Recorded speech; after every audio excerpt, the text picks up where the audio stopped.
Alors, bonjour tout le monde, bonjour à ceux qui sont présents, bonjour à la population qui nous écoute soit par Facebook, soit sur le CJSR. Alors, bienvenue à tout le monde en cette 12e séance ordinaire. Nous en sommes, ça fait maintenant, en fait, ça fait 11 mois, mais c'est notre 12e séance parce que nous avons fait une séance au mois de novembre, tout de suite après avoir été élus. Sont présents Claude Gasse, Philippe Gasse. Il nous manque Benoît Voyer ce soir qui a une absence motivée. Yvan Barrette, Pierre Cloutier, Fernand Lirette, tous les membres du conseil formant quorum. Avec monsieur, nous sont également présents François Dumont, directeur général, madame Célia Solina, la greffière, et Chantal Plamondon. Oui, ça va? C'est parfait. OK. On tombe à 1.1 dans l'adoption municipale, mais avant, juste un petit mot pour vous répéter que vous pouvez toujours poser vos questions. Nous avons, vous savez que nous avons des périodes de questions à chaque fois que nous passons les dossiers par section. Je cherche encore, je ne veux pas me tromper. Vous faites parvenir vos questions à la greffière qui va les recevoir à questions avec un S, question conseil en commercial, ville-saint-raymond-tout-d'un-bout.com. Donc, où vous venez poser vos questions ici, ou vous les envoyez à la greffière qui est à l'affût de recevoir vos questions. Nous passons à l'adoption de l'ordre du jour. Monsieur secrétaire, Pas grave, monsieur le maire. directeur général. En fait, quelques modifications. Je vous demande d'être attentif aux modifications. En fait, on a 4 ajouts. Vous allez voir, là, on modifie la numérotation de certains points en fonction de ces 4 ajouts. Justement, le point 1.18 est modifié pour se lire acquisition du lot 3 121 178 du cadastre du Québec. En fait, antérieurement, c'était la période de questions, mais on modifie ça pour le point 1.18. On va ajouter également 1.19 qui va s'intituler « Autorisation en vue du dépôt d'une demande d'aide financière au volet aménagement résilient du programme de résilience et d'adaptation face aux inondations, le PRAFI ». C'est aussi un ajout. Et le point seconde période de questions devient donc le point 1.20. Donc, 2 ajouts à la première section, puis la première période de questions devient le point 1.20, la seconde, pardon. Nous ajoutons ensuite un autre point. Oui, c'est ça. Le point 4.8 est modifié pour se lire octroi de mandat professionnel en vue de la réalisation de travaux prévus au plan d'intervention pour le renouvellement des conduites d'eau potable, d'égouts et de chaussées. C'est un ajout qui va s'intituler 4.8, puis justement la 5e période de questions qui était 4.8 devient 4.9. Et le dernier ajout, sans impact sur les autres points, c'est 6.6, on va ajouter autorisation au projet de la route bleue. Voilà, monsieur le maire, c'est les 4 ajouts et modifications qui s'imposaient. Est-ce que j'ai une résolution, s'il vous plaît? Je supporte la proposition, monsieur le maire. Monsieur Gasse. En 1.2, adoption du procès-verbal de la séance tenue le 12 septembre, monsieur le DG. Tout à fait, monsieur le maire. En fait, le conseil n'a pas tenu de séance extraordinaire depuis la séance du 12 septembre qui a été télédiffusée en direct. Alors, c'est seulement une adoption pour ce soir. Merci. Une résolution? Je le propose, monsieur le maire. Monsieur Barrette. Alors, nous avons une première période de questions. Si dans la salle, il y en a qui veulent poser des questions tout de suite, vous êtes les bienvenus.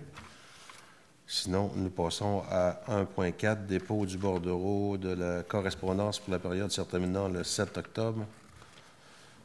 Monsieur Dumont. Tout à fait, monsieur le maire. En fait, au total, 37 correspondances reçues entre le 7 septembre et le 7 octobre. Les faits saillants de ces 37 correspondances, on a 3 correspondances qui proviennent de la Commission de la protection du territoire agricole du Québec en lien avec des demandes transmises. On a 9 correspondances de citoyens pour diverses demandes d'aide financière, vitesse excessive, aménagement. On a aussi 10 correspondances provenant de différents ministères, 2 dénonciations de contrats en lien avec les travaux de dragage du réservoir et de la structure de retenue des glaces. On mention ici explicative, c'est vraiment une obligation de la loi en soi. Une correspondance du syndicat des employés municipaux de Saint-Raymond, la FISA. Une correspondance de la Commission toponymie du Québec. 8 correspondances provenant de divers organismes régionaux. Une correspondance de la ville de Saint-Marc-des-Carrières pour le camion échelle et 2 correspondances concernant un refoulement d'égouts sur la rue Saint-Hubert. Voilà le résumé de la correspondance, Monsieur le maire. Merci. Nous avons fait des changements ce mois-ci là, sur la correspondance que nous recevons. Avant, nous parlions de quelques correspondances que nous avions reçues. Maintenant, nous allons détailler toutes, sans nommer chaque correspondance, chaque type de correspondance que nous aurons reçu. Tout à fait. Dépôt des mémoires et des requêtes. Madame la greffière, avez-vous... Non, rien reçu là, au cours De ce de la mois-ci? dernière période. Donc, au point 1.6, informations et renseignements donnés par les conseillers municipaux et le maire. Point de... On commence par la circulation, Geneviève. Tu es prête?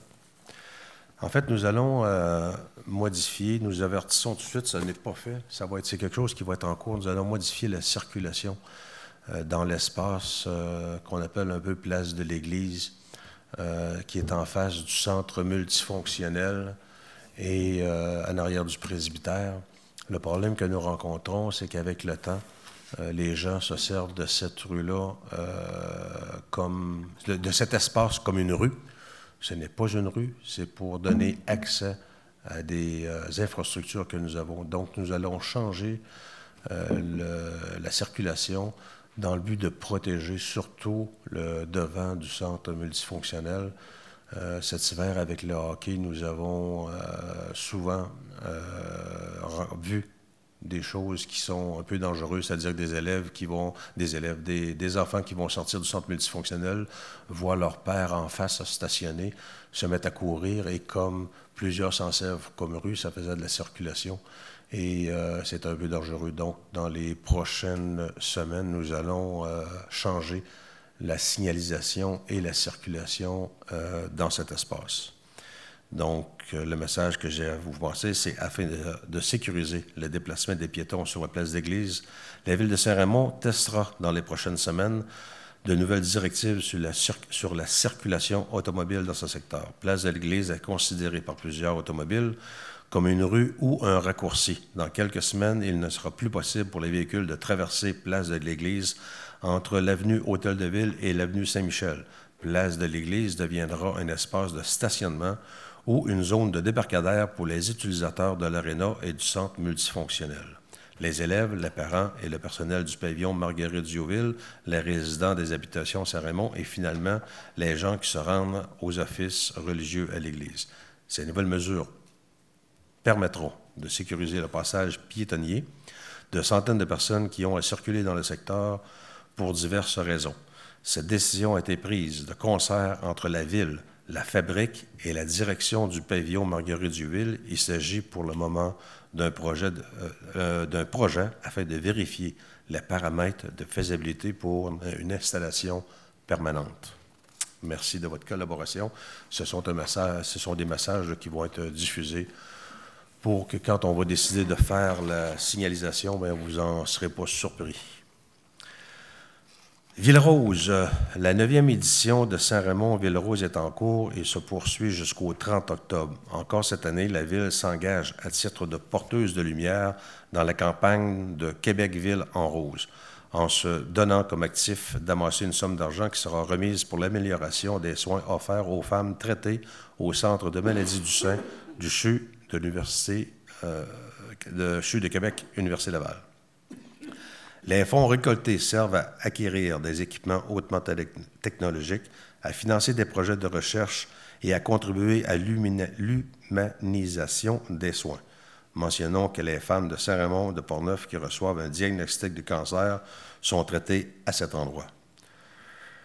Il y a un lien direct pour les dons en ligne. Vous devez vous rendre sur le site web de la Ville, section Actualité. Cliquez sur la nouvelle 9e édition de Saint-Raymond Ville en rose. Vous y trouverez un bouton « Dons en ligne » qui vous mènera directement sur la page de dons. Pour aussi ramasser des fonds, nous vous proposons l'achat de stylos et de sacs réutilisables dont les profits iront à la campagne. Le stylo est au coût de 5 $ et le sac au coût de 8 $. Les objets sont mis en vente aux endroits suivants: à l'Hôtel de Ville, Pharmacie Jean Coutu, c'est le stylo seulement, Pharmacie Uniprix Picard, Quincaillerie Jean-Denis, Home Hardware. Nous remercions de votre générosité et on invite la population là, à participer à cette activité de fonds. Parlant de Quincaillerie Jean-Denis, j'aimerais signaler, pour ceux qui ne le savent pas, la Quincaillerie Jean-Denis, Philippe Moisan et Sophie ont gagné un prix qui vaut la peine d'être mentionné. Ils ont gagné, là, je ne sais pas le nom du prix exact, là, je ne l'ai pas sur ma feuille, mais c'est un prix qui décerne étant la meilleure quincaillerie au Québec, au Canada. C'est un prix canadien qu'ils ont reçu. C'est extraordinaire d'avoir une quincaillerie de Saint-Raymond remporter un prix canadien. Nous sommes très fiers.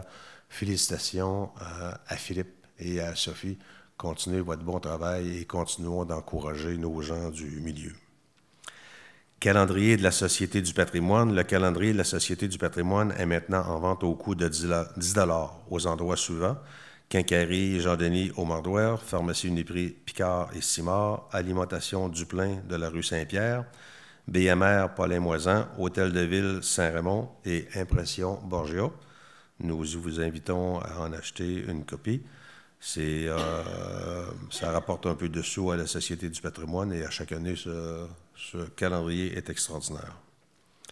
Prochain journal municipal, on est déjà rendu à la prochaine publication de notre journal qui sera en ligne ce vendredi et vous sera possible de le consulter via le site web et nos réseaux sociaux. La version papier sera distribuée la semaine prochaine via la poste. Nous vous invitons encore à lire notre journal qui est... que je trouve tout le temps, et je pense que c'est l'unanimité extraordinaire. Nous avons notre Geneviève qui travaille de façon exemplaire à faire ce journal à chaque 2 mois et qui est toujours plein de bons renseignements. Et notre ami Philippe est le premier à le publiciser à chaque mois en s'y référant vis-à-vis sa chronique. Et effectivement, c'est un essentiel, un incontournable. Tout le monde doit l'avoir sur sa table de chevet, là, justement, qu'on a ici.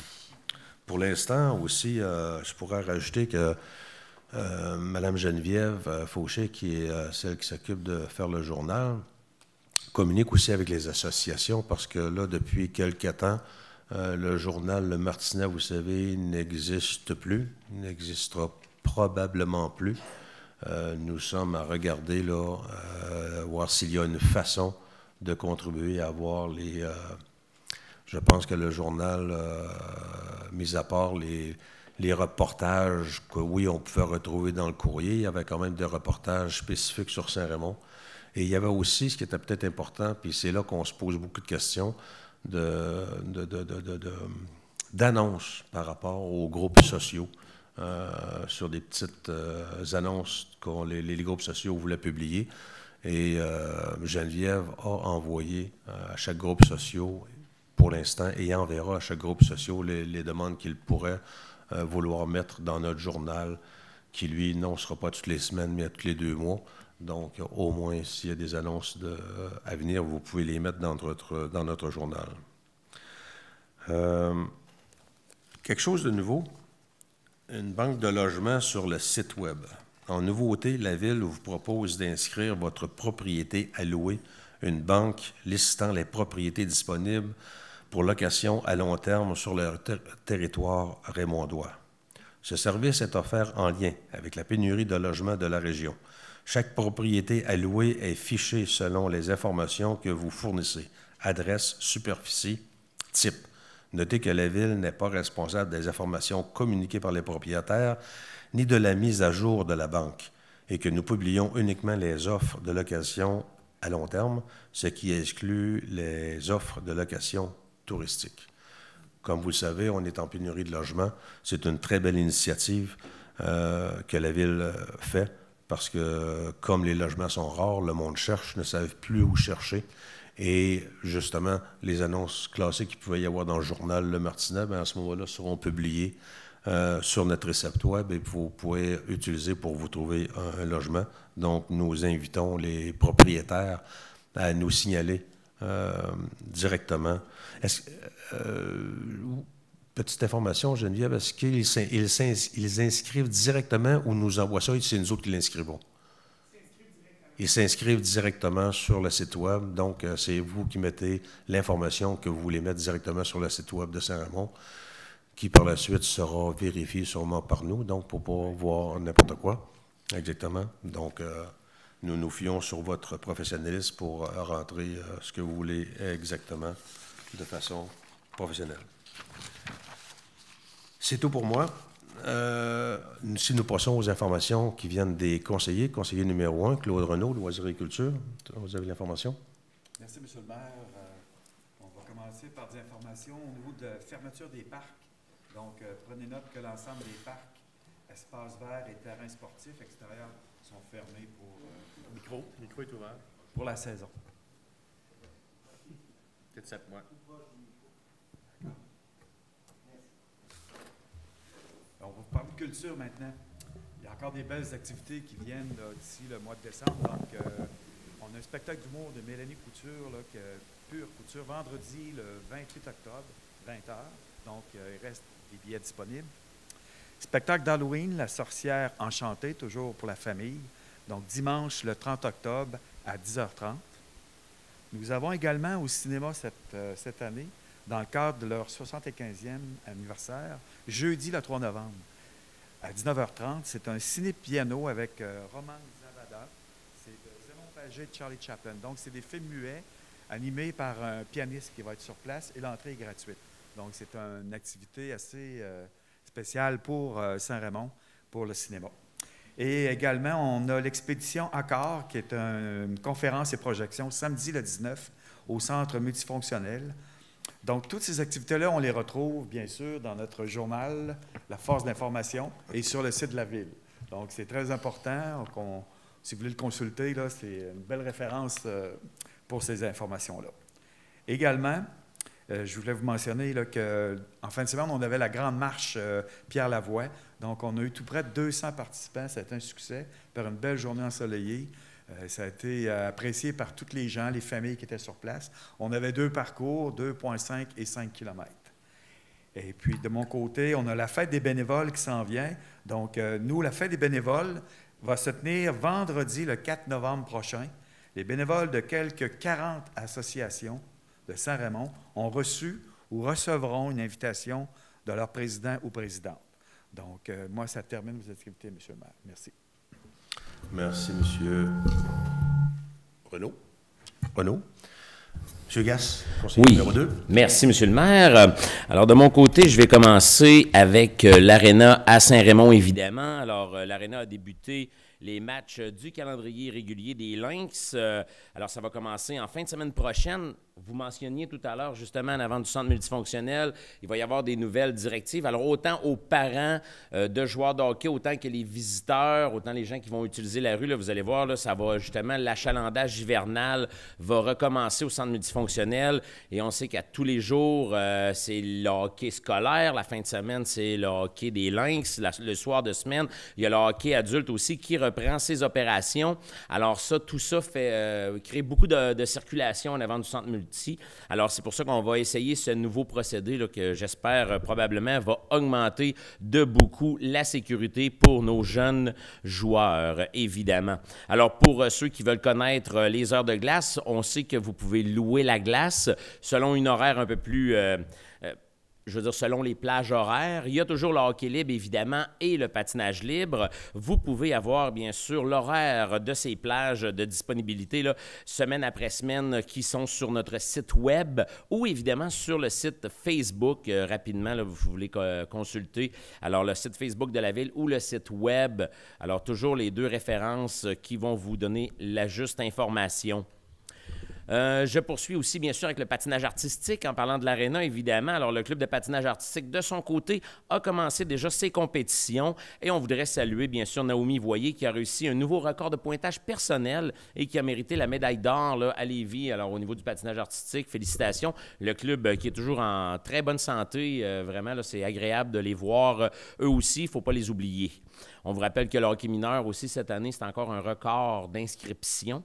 On a même 2 équipes juniors, junior A, junior B, ce qui était du jamais vu, à ma connaissance, là, depuis longtemps à Saint-Raymond. Alors, on peut voir que le hockey est toujours très populaire.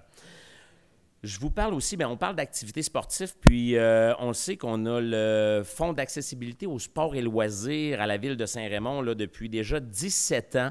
On avait le tournoi de golf du maire qui était fait les autres années. Avec la COVID, ça a dû être reporté, tout ça.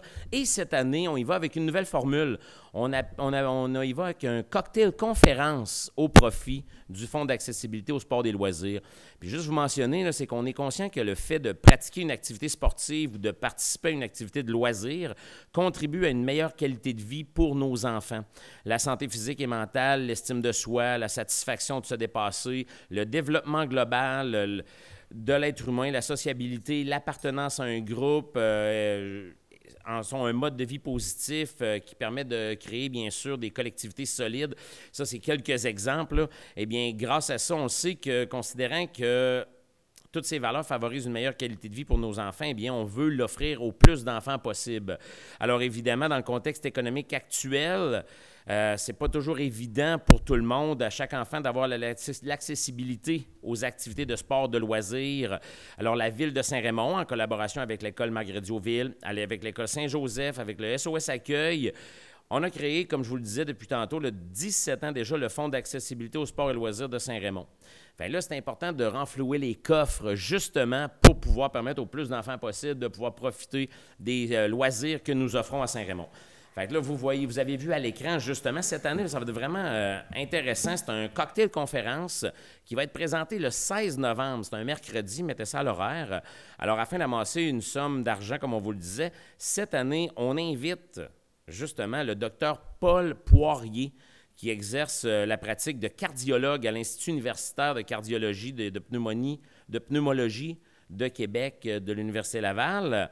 Et si vous avez déjà eu l'occasion ou pas, là, on nous a dit, il est vraiment divertissant, comme on pourrait dire. Il explique bien, puis il va venir nous expliquer justement, là, entre autres, les avantages de l'exercice physique sur nos jeunes, même sur nous, les impacts que ça peut avoir, tout ça, mais c'est une soirée hyper divertissante où ce que vous allez en apprendre beaucoup et aussi avoir du plaisir. Fait que là, vous pouvez acheter vos billets. Idéalement, c'est d'aller sur le site web. Ça va être mis en vente bientôt. Cette semaine, exact, merci beaucoup. Alors, cette semaine, sur le site Internet de la Ville, sur le site web, vous allez pouvoir vous procurer vos billets pour assister à une soirée qui en vaut le détour. Évidemment, c'est ouvert à tous. Et si vous ne pouvez pas être là, et bien sûr, vous pouvez faire un don aussi sans problème pour notre fonds d'accessibilité au sport. Alors, on vous attend en grand nombre, évidemment, ou sinon un don pour nos jeunes. En parlant d'activité, évidemment, ski Saint-Raymond, ça s'en vient. La neige n'est pas encore au rendez-vous, mais on peut voir là, le froid. Alors, évidemment, quelques petites informations là, à penser en sachant que la saison de ski approche. Comme l'an dernier, il n'y aura pas d'abonnement de saison. On va offrir à nouveau la campagne Fidélité. Alors, pour ceux qui ne la connaissent pas, là, c'est une façon qui permet aux clients assidus d'obtenir la gratuité après un certain nombre de visites à la station. C'est cumulé électroniquement aujourd'hui. Alors, on le sait combien de fois les gens sont venus et avec ça, rendu à un X nombre de fois, bien, ils vont pouvoir avoir la gratuité jusqu'à la fin de la saison. On vous rappelle que les inscriptions pour les cours de ski, qui sont toujours très populaires, se feront en ligne à compter du début décembre. Et bien sûr, l'achat des billets journaliers se fera en ligne comme l'an dernier. Maintenant qu'on a des bornes d'impression, pour ceux qui les ont essayées, là, qui permettent aux gens de procéder rapidement en arrivant à la station sans avoir besoin de passer par le guichet. Vous allez directement à la borne d'impression, vous présentez votre code à bord, vous faites la lecture, tout se fait automatiquement. Alors, c'est un service plus rapide et efficace, évidemment. Alors, on vous invite à l'utiliser au maximum. Alors, c'est ce qui fait le tour rapidement, M. le maire, de nos activités. Hey, merci. Et pour en revenir au 5 à 7, tout à l'heure, j'ai signé 200 26 lettres qui vont être envoyées à tous nos fournisseurs afin de les inviter à participer au 5 à 7, à faire des dons, s'ils ne peuvent pas venir, pour réussir à renflouer nos coffres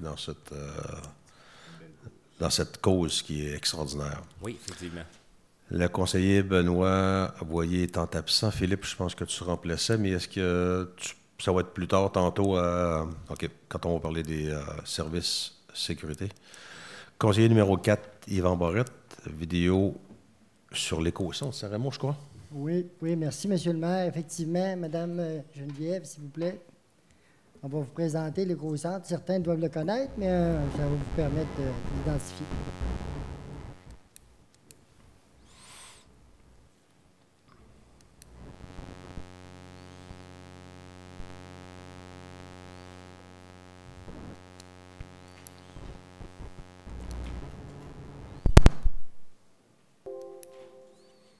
Verte.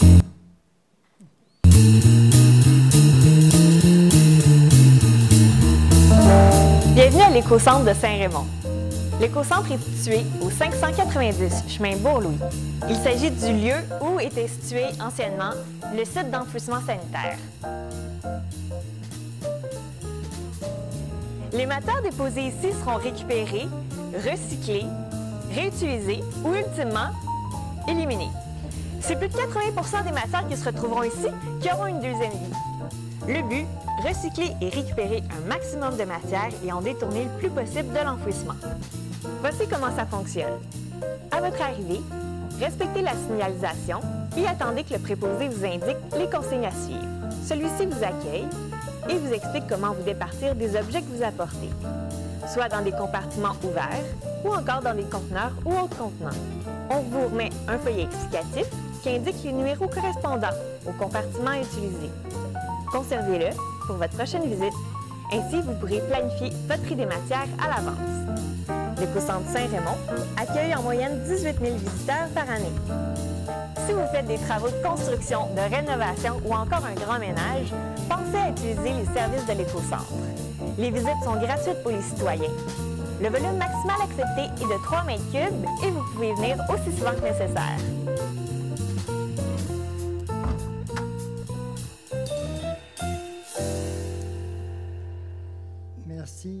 Merci bien. Comme vous avez vu, là, c'est pour les citoyens. Donc, les commerces, c'est à l'éco-centre de Neuville que les gens doivent se présenter. Puis à Saint-Raymond, moi, un des trucs, une des consignes que je donnerais aux gens, c'est lorsque vous, avant de partir de chez vous, faites le tri vous-même dans votre remorque, mettons. Mettez le carton à sa place, les fils, etc. Ça va mieux aller lorsque vous allez arriver à l'éco-centre, parce que vous allez vous voir que c'est des compartiments, il y a des numéros. Ça dit les branches d'un bord, les souches ailleurs, etc. Ça va faciliter votre tâche. Parce que, veut pas, rendu à l'éco-centre, c'est vous qui allez devoir, pareil, faire le tri, mettons. Fait que ça va aller bien mieux. Ça prend de la patience. Souvent, ce qu'on voit, on a vu un voyage de branches, là, ce temps-ci, c'est effectivement ça. Hein? Les gens font le ménage du terrain, des feuilles, des branches. Fait que souvent, les gens, ils décident de faire un voyage, puis ils ramassent en masse la même catégorie de matériaux. Mais si les matériaux sont divers, c'est pas grave, ça. L'important, c'est que vous-même, vous faites le tri. Puis s'il y a une problématique quelconque, mettons qu'en cours de route, là-bas, sur place, vous vous interrogez à savoir à quel endroit mettre dans le compartiment le matériel en question, ou les matériaux, la personne qui est là, la préposée ou le préposé, vont vous le dire. Ils sont bien serviables, ils donnent un bon travail là-dedans. Ils vont vous aider même, s'il y a un besoin. Habituellement, les meubles, mettons, souvent, on dit aux gens, bien, si vous avez des bons meubles, allez les porter au SOS Accueil, là, emmenez pas ça là. Ce qui est important, c'est que souvent, c'est les matériaux qui sont désuets, qui veulent avoir une deuxième vie. C'est ce qu'on dit aux gens. Puis en même temps, bien, sur place, là-bas, on ne peut pas commencer à regarder dans les compartiments qu'est-ce qu'on pourrait emmener chez nous. Bien non, c'est pas une place pour ça, là. C'est une place pour aller déposer les matériaux, puis on part avec chez nous. On part avec la remorque vide, là, c'est-à-dire. Puis pour ce qui est des matériaux ailleurs que vous voulez récupérer, mettons, là, au SOS Accueil, ils en vendent des meubles, ils vendent des affaires. Parce que, vous allez voir, il y a des samedis, moi, je suis retraité. Donc, la semaine, j'y vais pour laisser la chance à ceux qui travaillent la semaine d'y aller les fins de semaine. Hein? C'est ouvert le mardi, mercredi, jeudi, vendredi, samedi. L'horaire change en fonction de la période hivernale, là, mais c'est souvent ces journées-là. On est chanceux, là. Dites-vous qu'on a un très bon service. Moi, j'ai des enfants qui demeurent ailleurs, à Québec et ailleurs, puis ils n'ont pas le même service que ceux qu'on... Ils vont aller à l'étrière, mettons, puis des fois, c'est ouvert 2 jours, un après-midi. En tout cas, c'est bon pareil. Mais pour nous, là, les gens, ce que je voulais dire, c'est que les gens s'organisent pour y aller à l'heure d'ouverture. Malheureusement, au départ, il y a des gens qui, lorsqu'ils vont là, puis c'est fermé, il y a une barrière, hein, ils n'ont pas regardé avant de partir parce qu'ils avaient reçu chez vous l'horaire des collectes des ordures, puis en bas, c'est marqué centre de tri, l'éco-centre, c'est marqué les heures. Bien, il y a des gens qui ne regardent pas ça. Moi, là, je vais porter du stock. Puis c'est samedi après-midi, mais il n'a pas regardé l'horaire, puis c'est l'automne. Puis à un moment donné, l'horaire change. Le samedi après-midi, il travaille moins. Il ne travaille pas, c'est-à-dire. Fait que là, il laisse le matériel là, dans ma barrière. C'est d'avance pas mal, hein? C'est pas grave. Puis des fois, il y en a des gens qui vont porter ça ailleurs. Fait que soyez responsables de vos déchets. Puis là, bien, moi, je vous dis, on est chanceux d'avoir ça à Saint-Raymond, cet éco-centre-là. Parce qu'il y a des gens énormément qui l'utilisent. Puis c'est bien pour la communauté, pour l'environnement. C'est sain, c'est correct, ça. Oui, parce que bien des villes sont obligées d'aller porter ça à Neuville, qui n'ont pas d'éco-centre. C'est ça. Donc, nous, on avait notre ancien dépotoir qu'on a converti en éco-centre, et ça, c'était une bonne... Moi, M. Barrette, je voudrais vous féliciter parce que j'ai souvent dit là, que les conseillers travaillent énormément. Chacun a leur dossier, mais j'aimerais te féliciter, Yvan, parce que vous savez qu'Yvan fait partie du conseil d'administration de la régie, représente la ville de Saint-Raymond sur la régie, et Yvan met beaucoup d'énergie à ce que cet éco-centre-là fonctionne et à ce qu'on puisse inculquer aux gens ce qu'est la récupération et de bien utiliser notre éco-centre et de bien mettre les déchets à la bonne place. On parle d'éco-centre, on a déjà parlé de récupération de déchets, de bacs recyclables, on parle de biométhanisation qui s'en vient, on fait de récupération et de pouvoir vendre le biométhane que l'on sort. C'est toutes des choses qui sont très importantes. Je pense que tu mets beaucoup d'énergie, puis là-dessus, je te remercie beaucoup. Là, Merci, M. le maire. Mais en même temps, on le fait pour la communauté. Puis ce qui est intéressant, là, c'est que dites-vous qu'à toutes les fois que vous prenez des aliments chez vous, puis vous mettez ça en organique, les organiques, là, fait du compost, bien, ça fait en sorte de faire moins d'enfouissement à Neuville. Si on fait moins d'enfouissement à Neuville, on paye moins la tonne collectivement. Tout le monde sauve ça. Parce que le compost, un coup débarrassé, là, on peut le récupérer, mais on ne l'a pas à l'enfouir. Puis le recyclage, c'est pareil. Fait que collectivement, là, tout le monde devrait faire ça. Faire du recyclage chez eux, puis faire du compost. C'est vrai que c'est une habitude à prendre. C'est vraiment une habitude, parce que je me souviens quand l'éco-centre a commencé, nous, à Saint-Raymond, on était habitués au dépotoir et de tout tirer à la même place. Quand on a commencé à trier, moi le premier, on trouvait ça plate. Mais maintenant, aujourd'hui, je pense que ça sera ridicule de revenir à l'arrière et on trouve ça là, fantastique, tout l'avancement du progrès qu'il y a par rapport à... Et ça protège l'environnement en même temps. Oui, merci, M. le maire. Merci, Yvan. Conseiller numéro 5, Pierre Cloutier, est-ce que tu avais quelque chose à... Oui, M. le maire. À Saint-Raymond, le comité VOSI, c'est un comité qui fait un ouvrage extraordinaire pour les gens de Saint-Raymond. Eux autres, je vais vous donner les statistiques du mois de septembre qui font de l'accompagnement et des services. Pour le mois de septembre, le comité VOSI a fait 466 transports. C'est séparé en transports médicaux Québec. Ils font des transports médicaux Port-Neuf. Ils font des services sociaux Port-Neuf, des livraisons de repas, livraisons d'épicerie, puis des commissions locales. C'est un organisme qui est très populaire, que les gens aiment beaucoup. Puis là, comme tout le monde, ils ont besoin de bénévoles. Si vous êtes intéressé, bien, je vais vous donner un numéro de téléphone à communiquer au comité VOSI. C'est le 418-337-4454. Ils vont être heureux de vous répondre puis de vous référer tous les services qu'ils donnent. Si ça vous intéresse, bien, la porte est ouverte. Merci, M. le maire. Merci.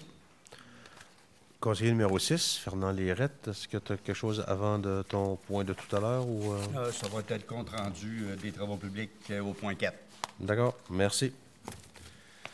Nous sommes rendus à 1.8, nomination d'un maire suppléant pour les mois de novembre à février, attendu les dispositions de l'article 56 de la loi sur les cités et villes. Il est proposé que le conseiller Fernand Lérette soit nommé le maire suppléant pour les mois de novembre 22 à février 23. Est-ce que j'ai une proposition sur M. Ferland? Je le propose, M. le maire. Pierre Cloutier, merci. Même salaire. Ça change. Vous savez que nous sommes à parler de salaire, justement. C'est des choses que nous devrons informer la population d'avance parce que nous sommes à travailler, justement, et sans cachette, sur des augmentations de salaire pour le maire et les conseillers. Nous sommes à l'étude présentement et vous en entendrez parler très bientôt. Et si j'en parle maintenant, c'est qu'on veut faire ça de façon très ouverte avec la population. 1.9, autorisation en vue de la signature d'une entente de partenariat avec la CJSR TV Portnevoise. Vous savez l'importance de la télévision communautaire chez nous, quelque chose qui est une télévision qui est très écoutée. Attendu que la proposition se lit comme suit, attendu que la télévision portnevoise assure la diffusion en direct des séances du conseil municipal, attendu l'utilisation du babillard électronique pour différentes publications au cours de l'année, entendu l'importance de soutenir le CJSR, la TVC portnevoise dans la poursuite des opérations, que le maire et la greffière soient autorisés au nom de la ville de Saint-Raymond de signer l'entente avec TVC portnevoise. Par lettre, le conseil municipal s'engage à verser une aide financière de 17 200 $ qui se découle comme suit. Couverture de 12 séances, 6 900 $. Clip de commandite au début de l'émission Info CJSR, 1 800 $. Aide financière, municipalité participante, 3 100 $. Ce sont des aides financières que plusieurs municipalités donnent à CJSR et nous, notre part, c'est 3 100 $. Et aide financière, maintien des activités au centre-ville, 5 400 $ pour un total de 17 000 que nous allons verser dans la courante année à CJSR. Est-ce que j'ai une proposition? Je supporte la proposition, M. le maire. M. Gass, merci. 1.10, confirmation de la délégation de fonctions et désignation du responsable de la protection des renseignements personnels de l'accès aux documents. Madame la greffière, vous êtes... Vous allez être désigné, je crois. Puis je pense que c'est des choses que vous faisiez déjà, mais il faut passer à une autre résolution. Oui, en fait, depuis 2010, j'agis à titre de responsable de l'accès aux documents et à la protection des renseignements personnels. Il y a une grande réforme dans la loi sur l'accès à l'information. Évidemment, les changements à venir vont entraîner des nouvelles responsabilités. Donc, la résolution, la première résolution, en fait, c'est pour confirmer à la greffière, donc à moi-même, la fonction de responsable de la protection des renseignements personnels et responsable de l'accès aux documents. Et si je peux me permettre tout de suite de poursuivre avec la seconde résolution, celle qui va suivre, c'est une nouvelle obligation. Donc, on devra former, donc la résolution, c'est pour nommer là, les membres du comité. On doit former un comité qui va être chargé, en fait, de soutenir la Ville dans l'exercice de ses responsabilités et dans l'exécution des obligations en vertu de la loi sur l'accès à l'information. Donc, les personnes qui vont être désignées pour siéger sur le comité seront le directeur général, M. François Dumont, moi-même à titre de responsable de l'accès aux documents et de la protection des renseignements personnels, M. Nicolas Pépin, qui est notre trésorier à titre de responsable de la sécurité de l'information, Mme Charlène Dion, agente de bureau à titre de responsable documentaire, et fera également partie de ce comité notre consultant d'informatique externe, donc M. Christian Gauthier. Donc, ce sont deux résolutions là, en lien avec la réforme sur la loi d'accès à l'information. Ça me prend une résolution, s'il vous plaît, pour le 1.10. Je le propose, la M. le maire. délégation. Je le propose. M. Barrette. Oui, Et pour la les deux. 1.11 qui désigne les membres du comité. Oui, oui. M. Barrette aussi. Puis là, ça veut dire que, mettons, moi, là, je serais un citoyen qui demande d'avoir un accès à l'information, le salaire des élus, mettons. Oui. Je m'adresse à vous. Tout à fait. Puis par la suite, là, c'est... En fait, quand on reçoit une demande d'accès à l'information, présentement, c'est toujours la greffière qui reçoit la demande. On analyse en fin de compte à savoir est-ce que c'est un document qui est public, est-ce que c'est un document qu'on peut divulguer. Donc, quand c'est un document qu'on peut divulguer, évidemment, il faut le faire. Sinon, à ce moment-là, on doit répondre à la personne là, que ce n'est pas un document public. Puis, la personne qui reçoit la réponse, elle pourrait demander une révision de cette réponse-là. Donc, ça peut se rendre jusque devant la commission d'accès à l'information qu'on a déjà vécu une fois à la Ville de Saint-Raymond. Tout à fait. Si vous permettez aussi, Monsieur le maire, Monsieur Barrette, là, ça va aussi au niveau de la protection maintenant en 2022 à l'ère d'Internet et du vol de données Internet. Bien, c'est un peu aussi beaucoup en lien avec ça. Puis juste pour mentionner qu'on prend ça très au sérieux, là, puis on va justement, déjà notre responsable consultant informatique est très à l'affût de la protection, mais le comité va aussi s'assurer que si on a une attaque informatique, d'avoir un plan d'intervention. Donc, c'est aussi pour faire ça. Puis, on va s'y mettre. On a déjà commencé, puis on ne veut pas perdre de temps dans ce dossier-là. Là. Merci. Parce que, si vous me permettez peut-être d'ajouter, je pense qu'en fait, la réforme porte, entre autres, beaucoup sur tout ce qui est en lien avec les fuites là, de renseignements personnels. Donc, je pense qu'il va y avoir des mesures de renforcement des données là, qui vont être transmises aux citoyens. Des registres à tenir sur les incidents, puis à déclarer aussi. Là. Donc, c'est un peu mettre fin au terrain de jeu des pirates informatiques. Là. Merci. Protéger en conséquence. C'est bien. Merci. En 1.12, nous avons une demande d'augmentation, une résolution pour une demande d'augmentation des plafonds de revenus permis par la Société d'habitation. Vous savez, dans le contexte où la hausse des loyers marquée et le manque de logements abordables, je spécifie bien abordables, le nombre grandissant de ménages à faible revenu ou modique incapables de se loger, le nombre grandissant de ménages non admissibles à un logement subventionné puisque leur revenu, même faible ou modique, dépasse les plafonds de revenus déterminant le besoin impériaux, ce qu'on appelle le PRBI. Ça veut dire que même les ménages à faible revenu gagnent déjà trop cher parce que le plafond donné par le gouvernement est trop bas. Entendu que cela implique un manque de revenus pour l'Office municipal d'habitation du Grand Port-Neuf et du même coup, une augmentation du déficit à payer par la Ville de Saint-Raymond.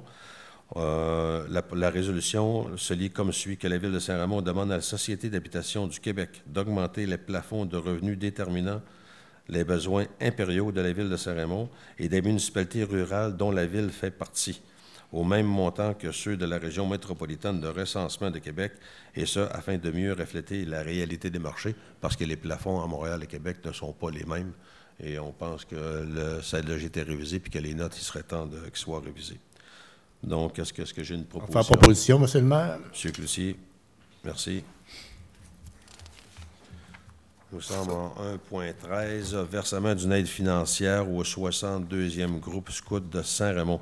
Le 62e groupe scout de Saint-Raymond nous a demandé une aide financière que l'organisme à but non lucratif possède une bâtisse pour la tenue des rencontres, des activités du groupe, la présente annuelle liée à l'entretien des bâtiments, notamment en dépenses d'électricité.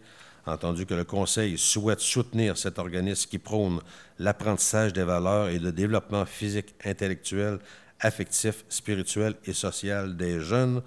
La proposition, c'est que la Ville de Saint-Raymond confirme son soutien financier envers le 62e groupe scout de Saint-Raymond et accepte de lui verser une aide financière de 8 000 $ cette année. Est-ce que j'ai une proposition? J'en fais une proposition, M. le maire. M. Renaud. Reconduction de la convention de prêt du lot 6275-386 du cadastre Québec à l'entreprise Soudure sanitaire et filles. C'est une corporation, une industrie qui est dans notre parc industriel et parce que leur bâtiment est petit, ils avaient besoin d'un terrain adjacent à leur bâtiment. Donc, la Ville a voulu leur louer pour qu'ils puissent y entreposer à l'extérieur des équipements. Et comme cet avantage était à renouveler, c'est ça, Mme la greffière, à renouveler pour un an. Tout à fait. Donc, nous la renouvelons pour un an encore cette année. C'est ça. Je le propose seulement. M. Fernand. Oui. Merci. 1.15, avis de motion de dépôt d'un projet de règlement RC 2021A complémentaire au règlement uniformisé RMU 2021 concernant les animaux. Monsieur le directeur général, êtes-vous capable de nous expliquer afin qu'on comprenne? Oui, c'est un avis de motion, Monsieur le maire, en fonction du règlement municipal uniformisé concernant les animaux. Mais Mme Lagraffière peut nous en donner un peu plus de substance. En fait, ce ne sont pas des nouveaux règlements. J'expliquais au dernier conseil les règlements uniformisés. En fait, dans la MRC de Portneuf, il existe des règlements uniformisés. Donc, ce sont des règlements qui s'appliquent, les mêmes règlements qui s'appliquent sur le territoire de toutes les municipalités de la MRC de Portneuf. Donc, ces règlements-là, évidemment, on ne peut les modifier sans l'accord de toutes les autres municipalités. Donc, si les municipalités veulent faire des règlements complémentaires à ces règlements-là, donc c'est ce qu'on fait à ce moment-là, c'est qu'on adopte des règlements complémentaires. En 2021, on a fait une mise à jour de nos règlements uniformisés. À la Ville de Saint-Raymond, nous avions des règlements complémentaires également, sauf qu'on ne les a pas adaptés à nos règlements 2021. Donc, c'est pourquoi aujourd'hui, on doit faire l'adaptation. Donc, ce ne sont pas des nouveaux règlements, sauf qu'on vient les actualiser. Donc, au lieu que ce soit des règlements RC 2019, ils vont devenir des règlements RC 2021.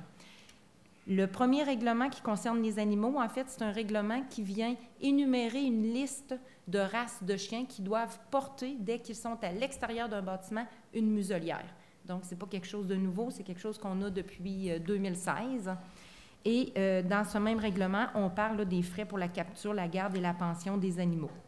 Dans l'autre règlement, c'est un règlement qui concerne plus les nuisances, la paix et le bon ordre. C'est un règlement qui vient décrire ou prohiber, dans le fond, des heures d'opération pour les carrières et sablières, qui vient également indiquer les heures d'ouverture pour nos parcs. Donc, nos parcs sont ouverts de 7 heures à 22 heures, qu'il est interdit de circuler en véhicule hors route dans nos parcs et également qu'il est interdit de circuler dans le parc industriel ou de pratiquer le motocross, la pratique de motocross dans le parc industriel. Donc, c'est rien de nouveau, c'est juste qu'il fallait les mettre à jour là, en même temps que nos règlements uniformisés, ce qu'on a fait l'année dernière. Vous me faites poser une question quand vous parlez de races de chiens qui doivent porter une muselière. Moi, je ne saurais dire laquelle par cœur parce que je n'ai pas d'animaux. Est-ce que les citoyens peuvent trouver cette liste-là, ce règlement-là, facile sur le site Web?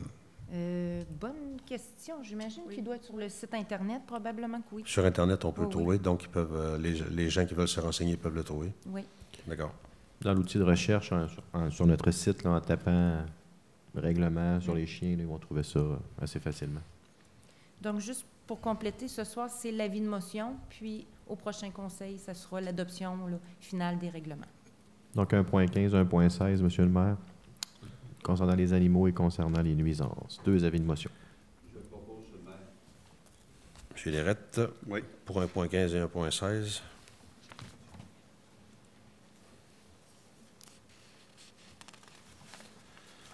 Merci. Nous avons un point que nous avions rajouté, 1.18. Acquisition du lot 3128 121 178 du cadastre du Québec, qui est le projet de station de réservoir d'eau. En fait, on va faire 1.17. 1.17, cession des droits de la Ville de Saint-Raymond sur les lots 4 492 072 du cadastre du Québec, juste avant 1.18, qui va être l'acquisition d'un lot. C'est vrai, je l'ai mis à 1.18 avant 1.17. Sans faute, Monsieur le maire, sans faute. Puis Mme Lagraffière pourra nous mentionner l'objet de cette belle résolution. Oui, en fait, c'est une résolution pour venir régulariser une situation d'un propriétaire dans le secteur du Lac-Sept-Îles. Le propriétaire du terrain a fait réaliser, là, dans le fond, un certificat de localisation de sa propriété. Dans le rapport du certificat, l'arpenteur géomètre là, note qu'il y a un petit bout de son terrain qui a toujours un caractère de rue, qui était l'ancien chemin du Lac-Sept-Îles, en fait, là. Donc, le citoyen est venu nous voir pour demander qu'on vienne, dans le fond, régulariser la situation. Tout ce qu'on doit faire, en fait, la Ville, c'est qu'on doit venir confirmer qu'on cède tous nos droits qu'on a dans cette petite portion de terrain qui fait maintenant partie de son terrain à lui, là. Donc, la résolution, c'est pour venir confirmer que la Ville cède tous les droits qu'elle peut détenir sur le lot 4 492 072 du cadastre du Québec. En fait, j'ai l'impression que le citoyen s'apprête peut-être à vendre sa propriété, puis ça va probablement être plus facile à ce moment-là, puis porter moins à confusion peut-être avec des futurs acheteurs. Donc, c'est au sujet de la portion du chemin public qui était là qu'on doit lui céder parce qu'on avait déjà cédé ces terrains. Est-ce que j'ai une proposition? M. Barrette. Nous revenons à 1.18, qui est l'acquisition du lot 3 121 178 du cadastre officiel du Québec pour l'installation d'un réservoir d'eau. Est-ce que M. le directeur vous expliquait? Tout à fait, M. le maire. En fait, c'est quelque temps que nous recherchions un terrain propice dans le quartier Bourg-Louis pour notre service incendie et pour aménager un réservoir d'eau souterrain pour mieux intervenir dans le secteur. On comprend là, qu'on n'a pas il n'y a pas de réseau municipal d'eau dans le secteur de Bourg-Louis. Et comme d'autres secteurs de la ville, lorsque justement l'eau est plus loin en termes d'accès, bien, on aménage là, des réservoirs d'eau souterrains qui nous permet de les remplir manuellement et ensuite de mieux intervenir, là, bien sûr, en cas de sécurité incendie. En fait, le réservoir remplace un peu les bornes fontaines que nous avons en ville. Oui, on appelle ça un peu des puits secs. Là. Donc, c'est des puits autonomes comme ça. Mais dans ce cas-là, on y va vraiment avec un réservoir, comme vous le mentionnez. Ça fait office d'une bonne fontaine qu'on alimente, là, justement, après chaque intervention, bien sûr. Alors, on a trouvé ce fameux terrain convoité et par cette résolution, là, nous confirmons l'achat au prix de 35 000 du lot que vous nous avez mentionné en introduction, M. le maire, le 3 121 378. C'est une propriété de la succession de M. Homer Fizette.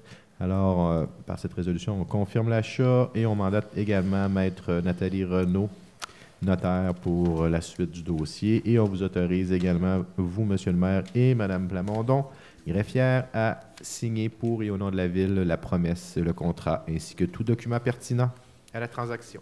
Voilà. Proposition. Je supporte la proposition de M. le maire, mais j'aimerais ça mentionner aussi aux gens qui vont être autour de cette nouvelle entité de regarder peut-être avec leur compagnie d'assurance. Des fois, vu que c'est considéré comme une bombe fontaine, peut-être qu'il y a des compagnies d'assurance qui vont en tenir compte aussi. Toujours là, bon ça peut d'aviser. être, Toujours bon d'aviser ça qu'on peut être a un une sécurité pour les gens autour, supplémentaire. effectivement. Ça se plaide. D'accord. Proposition, M. Gass? Oui.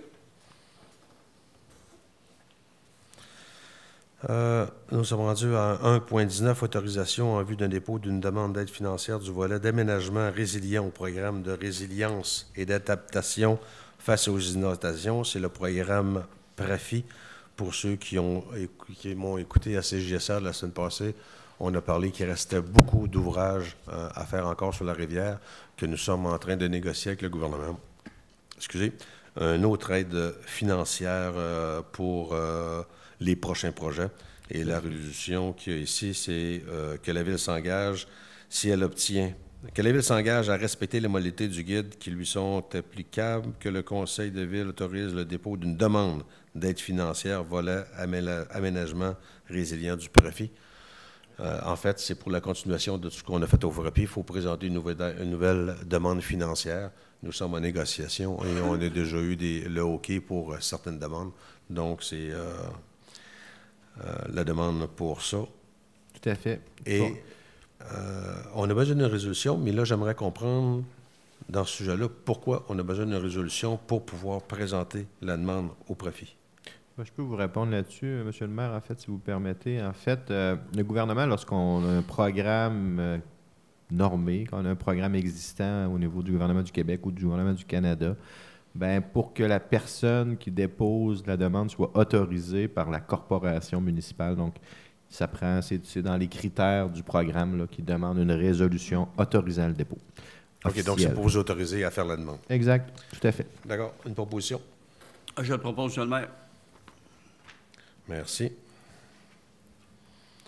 C'est une résolution qui arrive un peu à la dernière minute aujourd'hui. Oui, merci Chantal. Merci Chantal pour avoir ajouté ça à la volée, comme on dit. Nous sommes rendus à 1.20. Est-ce qu'il y a des questions dans la salle? Non. Madame la greffière? Non plus? Non, aucune question.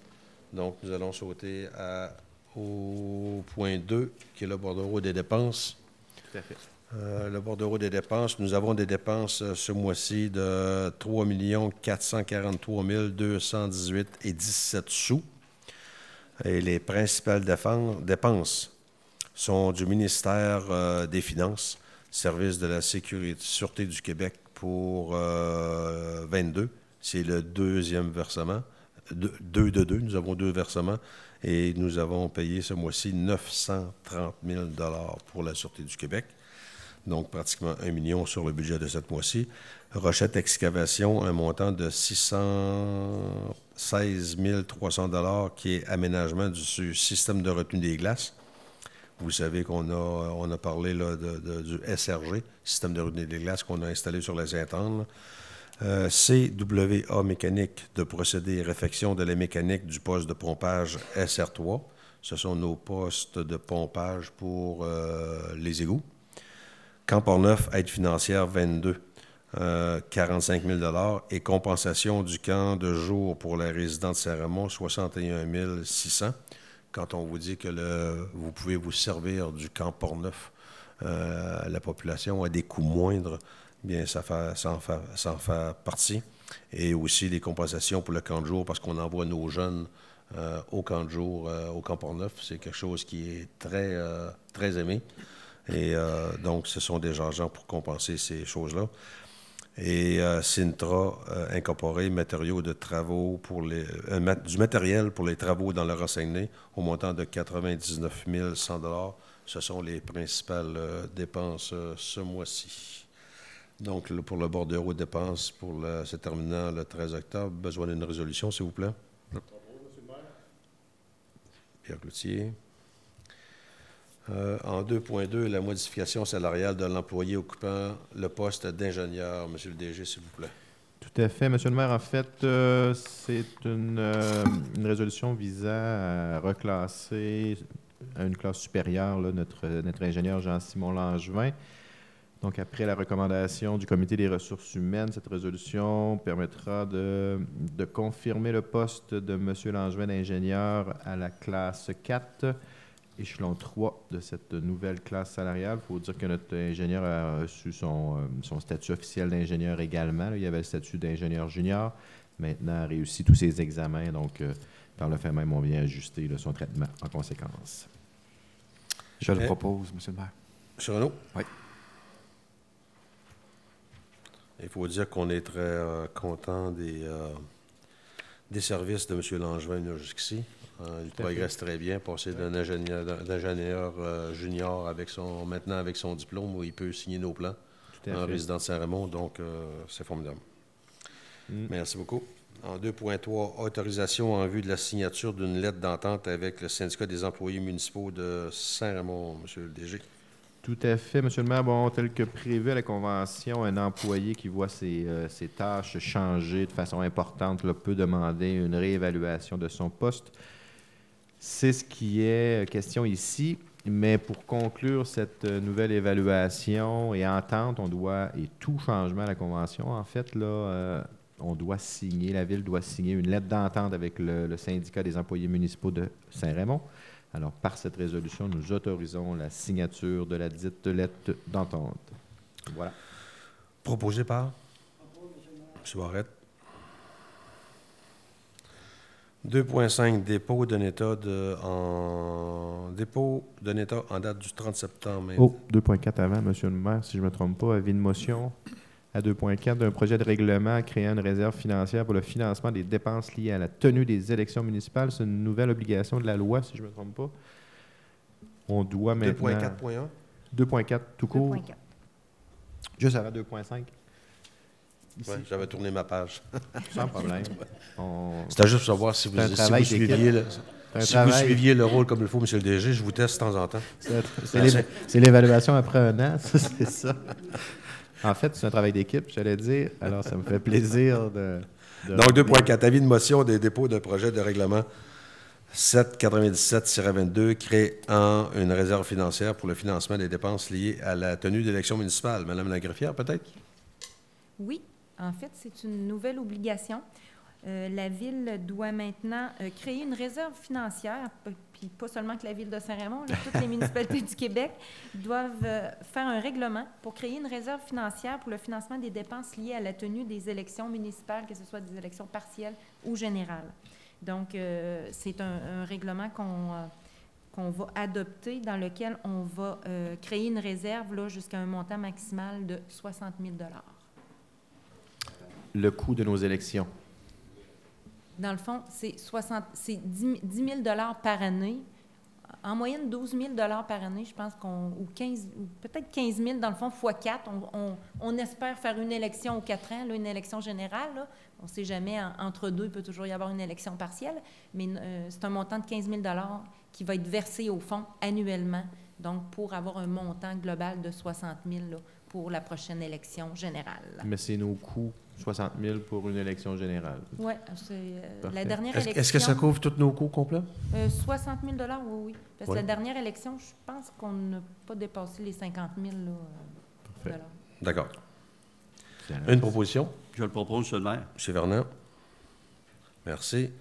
2.5. Dépôt d'un état de compte à recevoir, des états de compte à recevoir en date du 30 septembre, M. le DG? Oui, tout à fait. En fait, comme la loi l'exige, M. le maire, on doit déposer en date du 30 septembre les immeubles sur lesquels les taxes imposées n'ont pas été payées. Donc, il faut comprendre que dans une année, à Saint-Raymond, on a 3 versements.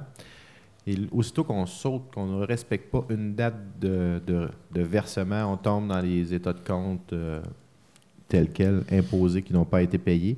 Alors, ceux qui ont donc se relevé là, au 30 septembre, ceux qui n'ont pas respecté leur date, bien, ils vont apparaître, là, même si on est dans l'année courante quand même. Donc, tout ça pour dire qu'on encourage les gens là, à respecter les dates. C'est pour eux parce qu'ils sauvent des frais d'intérêt aussi là, importants.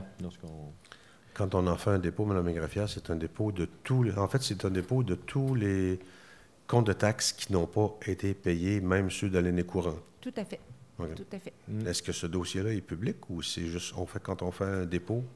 Quand c'est un dépôt, ça devient un document public. Ça devient un document public? Tout à fait. D'accord.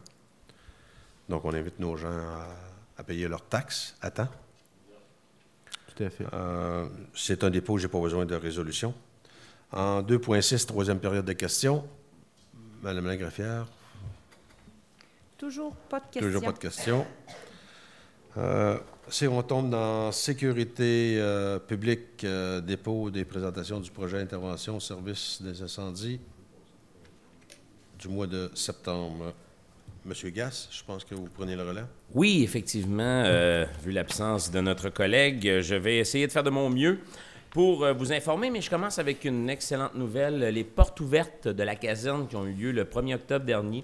Si vous avez eu la chance d'aller faire votre tour, justement, voir comment justement notre nouvelle caserne est équipée avec les nouveaux véhicules, dont bien sûr le camion échelle qui était là, mais vous voyez la sécurité nautique qui était présente, vous pouviez jaser avec tout le monde, évidemment. Alors, c'était une superbe journée, on a eu un très fort achalandage là, tout au long de la journée pour venir voir, autant pour les jeunes qui sont toujours impressionnés par voir, et même les plus vieux, par tout l'équipement qu'on avait. On avait même des gens pour divertir les jeunes, là, des amuseurs publics. Il y en a même qui étaient sur les lieux quand les pompiers à Saint-Raymond ont eu un appel, justement une intervention à faire. Alors, ils ont pu voir les pompiers partir en intervention et revenir par la suite. Alors, c'était un plus pour l'événement. En parlant, bien sûr, d'activité du dernier mois, eh bien, on a eu un sauvetage en route dans la Vallée-Bras-du-Nord pour un vélo. On a eu une alarme d'incendie du côté du Nocturne, feu de broussailles dans le rang Sainte-Croix. On ne sait pas trop, peut-être la foudre qui s'est abattue, mais j'en profite justement là, pour faire attention avec les feux de broussailles.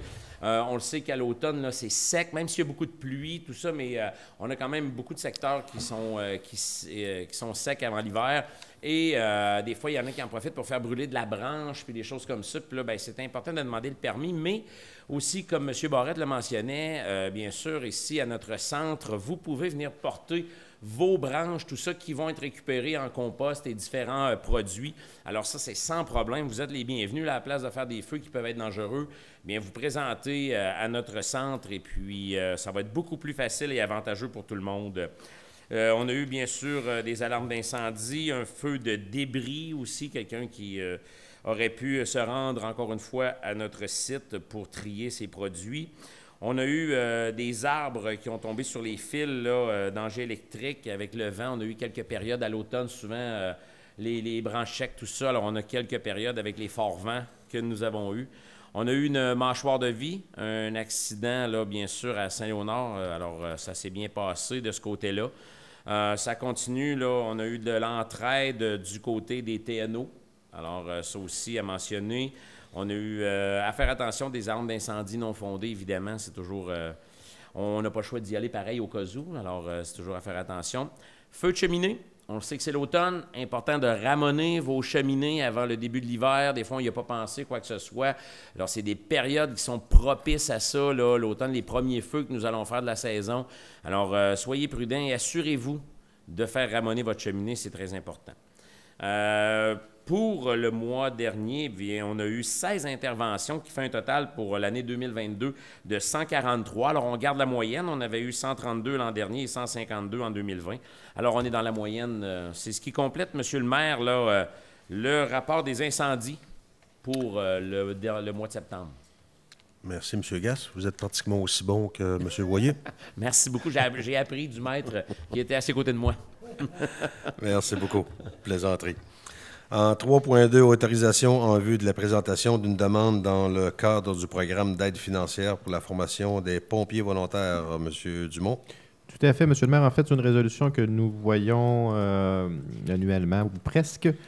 C'est pour se profiter, en fait, du programme d'aide financière pour la formation de pompiers volontaires ou à temps partiel. Alors, notre directeur incendie prévoit à l'avance là, les nouveaux pompiers. Je pense qu'il en prévoit 3 là, qui pourraient participer à ce programme. Alors, par cette résolution, on autorise justement notre directeur du service des incendies, M. Quentin, à présenter une demande à ce programme du ministère de la Sécurité publique. Voilà. Alors, est-ce que j'ai une proposition? Je supporte la proposition, M. le maire. M. Gass. Merci. En 3.3, déjà, la 4e période de questions.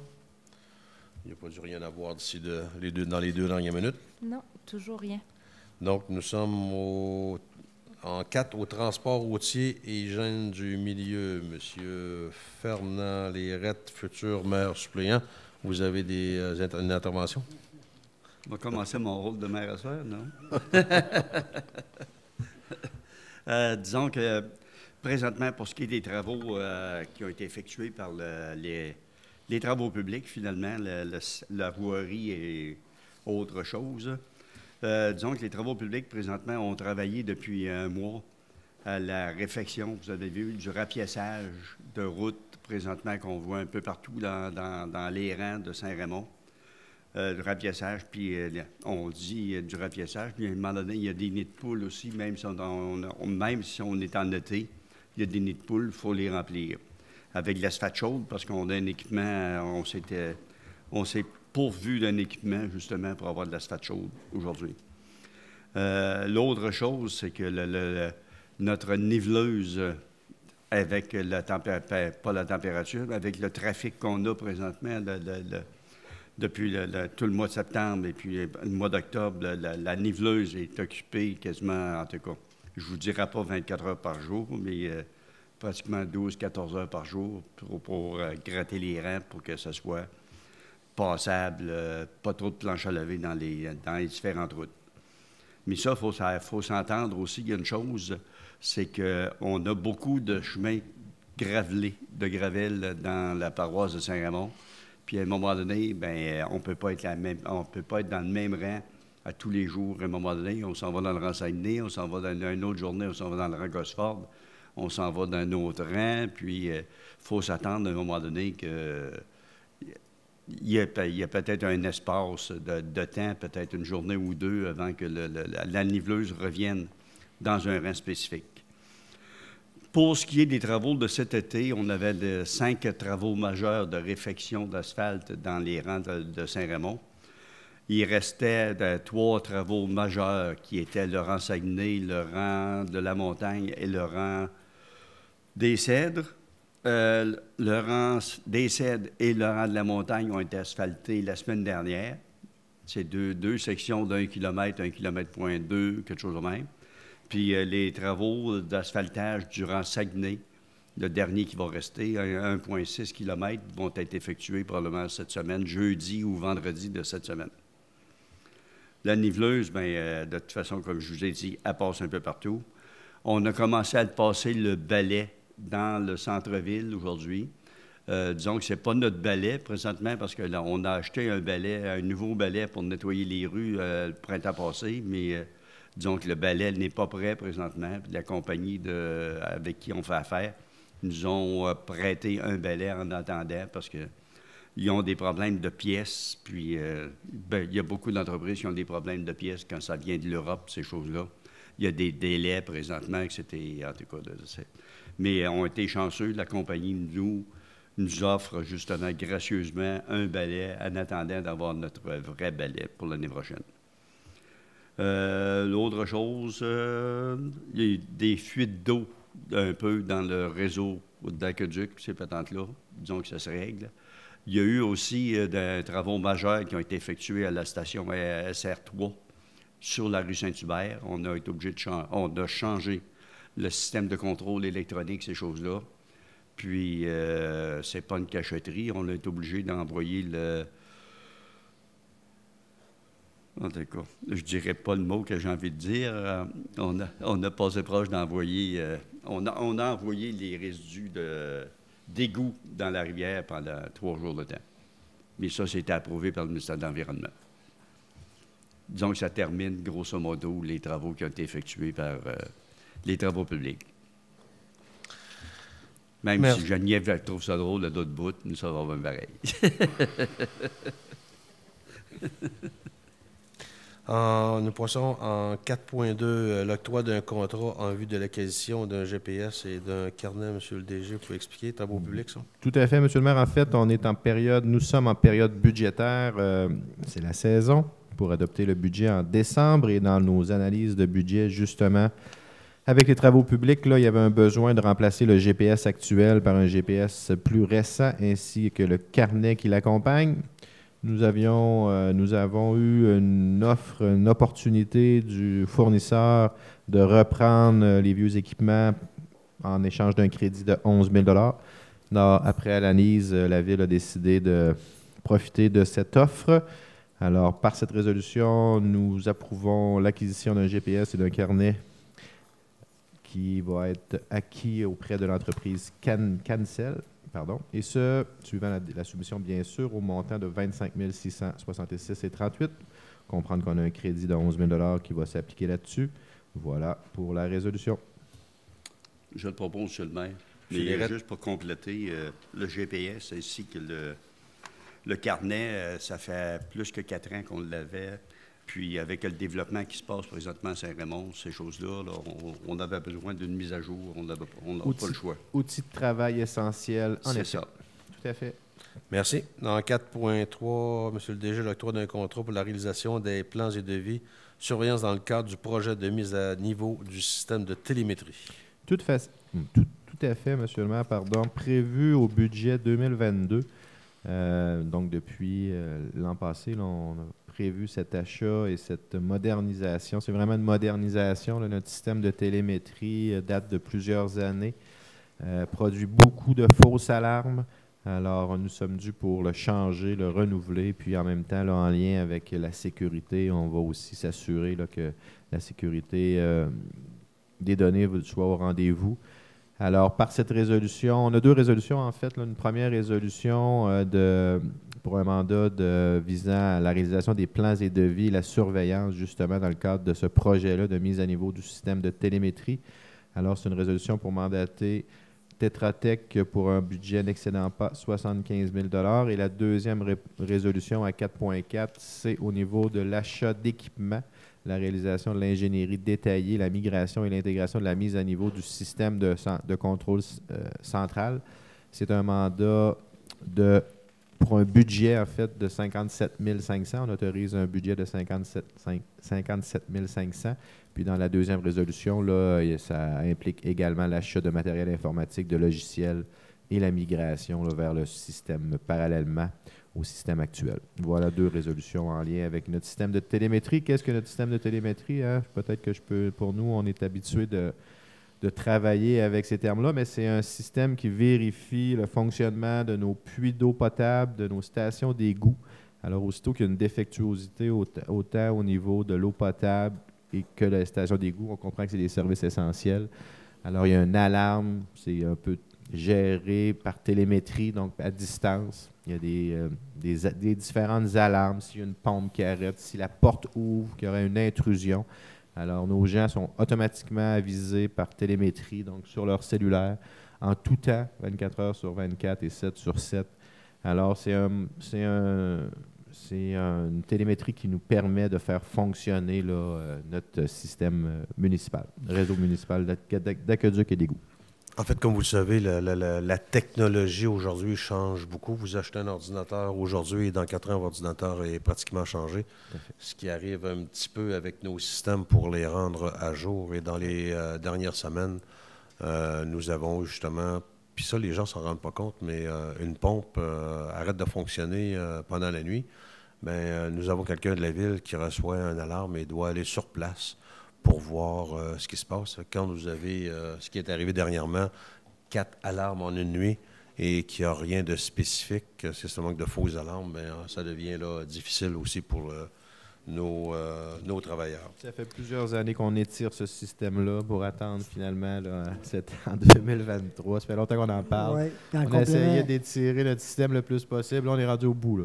En complément à ça, c'est que nos gens ont pris le temps de s'assurer que ce qu'on va acheter, c'est ça, on fait des achats d'équipements, va être durable dans le temps. C'est très important aussi, là, parce qu'il y a beaucoup de concurrence dans ces domaines-là. Fait qu'on voulait s'assurer qu'au moins, il n'y ait pas après, on investit de l'argent, mais à long terme, puis ça va durer longtemps, parce que celui qu'on avait là, ça faisait déjà longtemps. C'est une vingtaine d'années qu'on avait assurément le système précédent, là. Puis là, on y va pour un bon 20 ans, assurément. Est-ce que j'ai une proposition pour les 2 résolutions? Je le propose, M. le maire. M. Barrette. Nous sommes rendus en 4.5, l'octroi d'un contrat dans le cadre des travaux de réhabilitation de la station d'égout domestique SR9, M. le DG. Tout à fait. Également prévu au budget 2022, M. le maire et messieurs les conseillers. C'était donc budgété en 2022. On attendait la confirmation, le bon moment, mais aussi la confirmation du ministère des Affaires municipales pour notre règlement d'emprunt, ce que nous avons eu.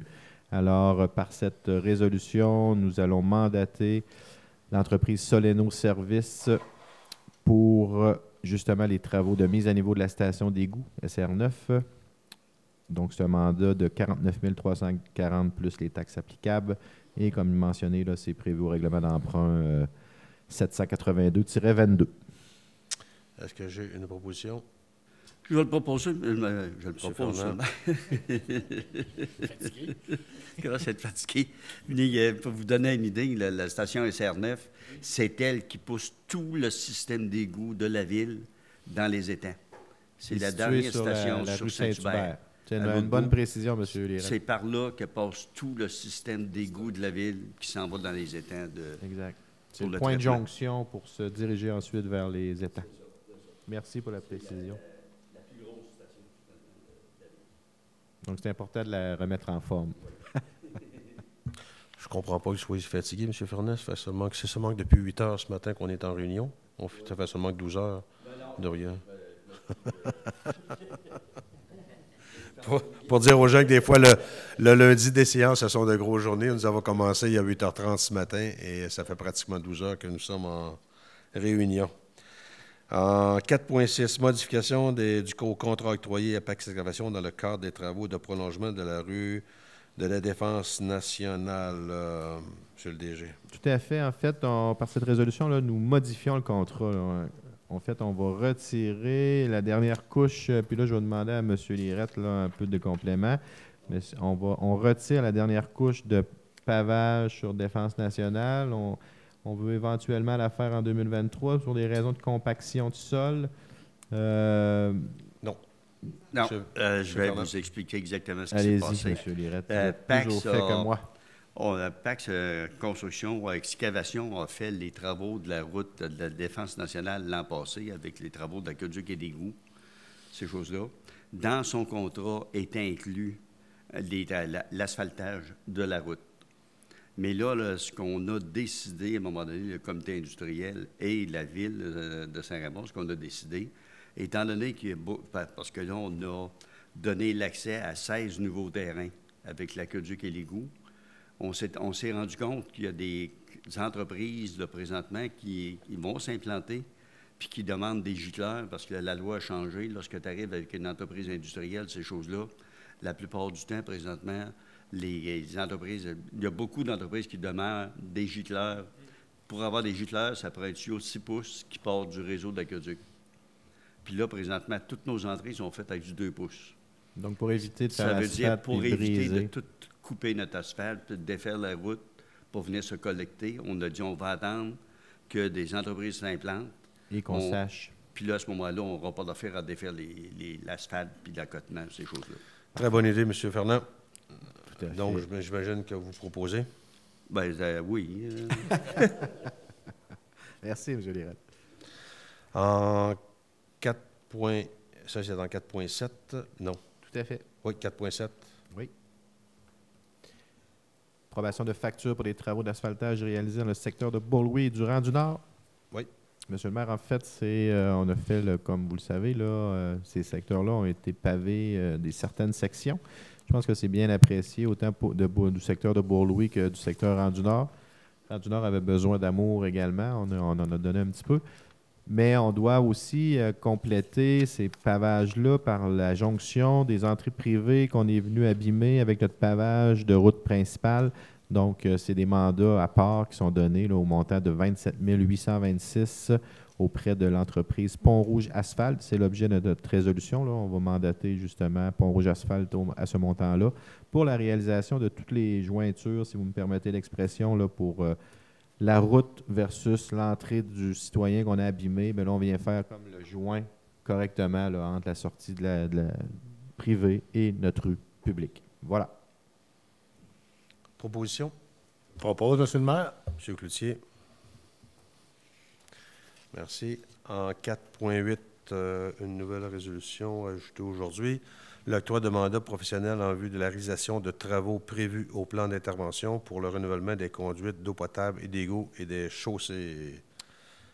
Tout à fait, M. le maire. En fait, là, on termine en 2023 notre taxe d'assises pour cette génération-ci. Là. Donc, on va avoir utilisé près de 5 millions en aide financière là, au bénéfice de la ville et pour le remplacement des conduites. Évidemment, on veut aller réaliser tous les travaux financés avant la fin, donc au 31 décembre 2023. Et ça, c'est pour certains travaux là, qui nous restent à réaliser avec notre plan d'intervention en lien avec cette programmation-là. Et suivant notre mise à jour là, à la demande du gouvernement, on a fait la mise à jour de notre plan d'intervention pour le renouvellement des conduites d'eau potable, d'égouts et de chaussées. Alors, par cette résolution, nous allons octroyer à Tetra Tech préparation d'un devis pour le nettoyage, l'alésage, l'inspection télévisée des tronçons d'égouts et le suivi des travaux, le tout pour un montant budgétaire de 18 000 $. Puis, on va aussi, par cette résolution, mandater la Tetra Tech pour la rue Sainte-Claire, pour les plans et devis. On a un petit bout à faire également dans Sainte-Claire, là, suivant la mise à jour de notre plan d'intervention. Donc, plan et devis pour un montant de 40 000 $. Alors, aussi prévu au budget 2022. Donc, par cette résolution, nous donnons ces deux mandats-là à Tetra Tech, M. le maire. Une proposition? Propose, M. le maire. M. Cloutier. 4.9, période de questions. Madame Lagraffière, avons-nous des questions? Non, les gens sont très tranquilles ce soir. Tranquilles ce soir. Nous passons en 5, urbanisme et mise en valeur du territoire, dépôt et présentation du procès-verbal de la réunion du comité consultatif tenu le 4 octobre. M. Cloutier. Vous attendiez le signal de la caméra, M. Cloutier. Oui, bonjour. Le comité d'urbanisme, on s'est rencontré en présentiel au mois de septembre. Ah, OK.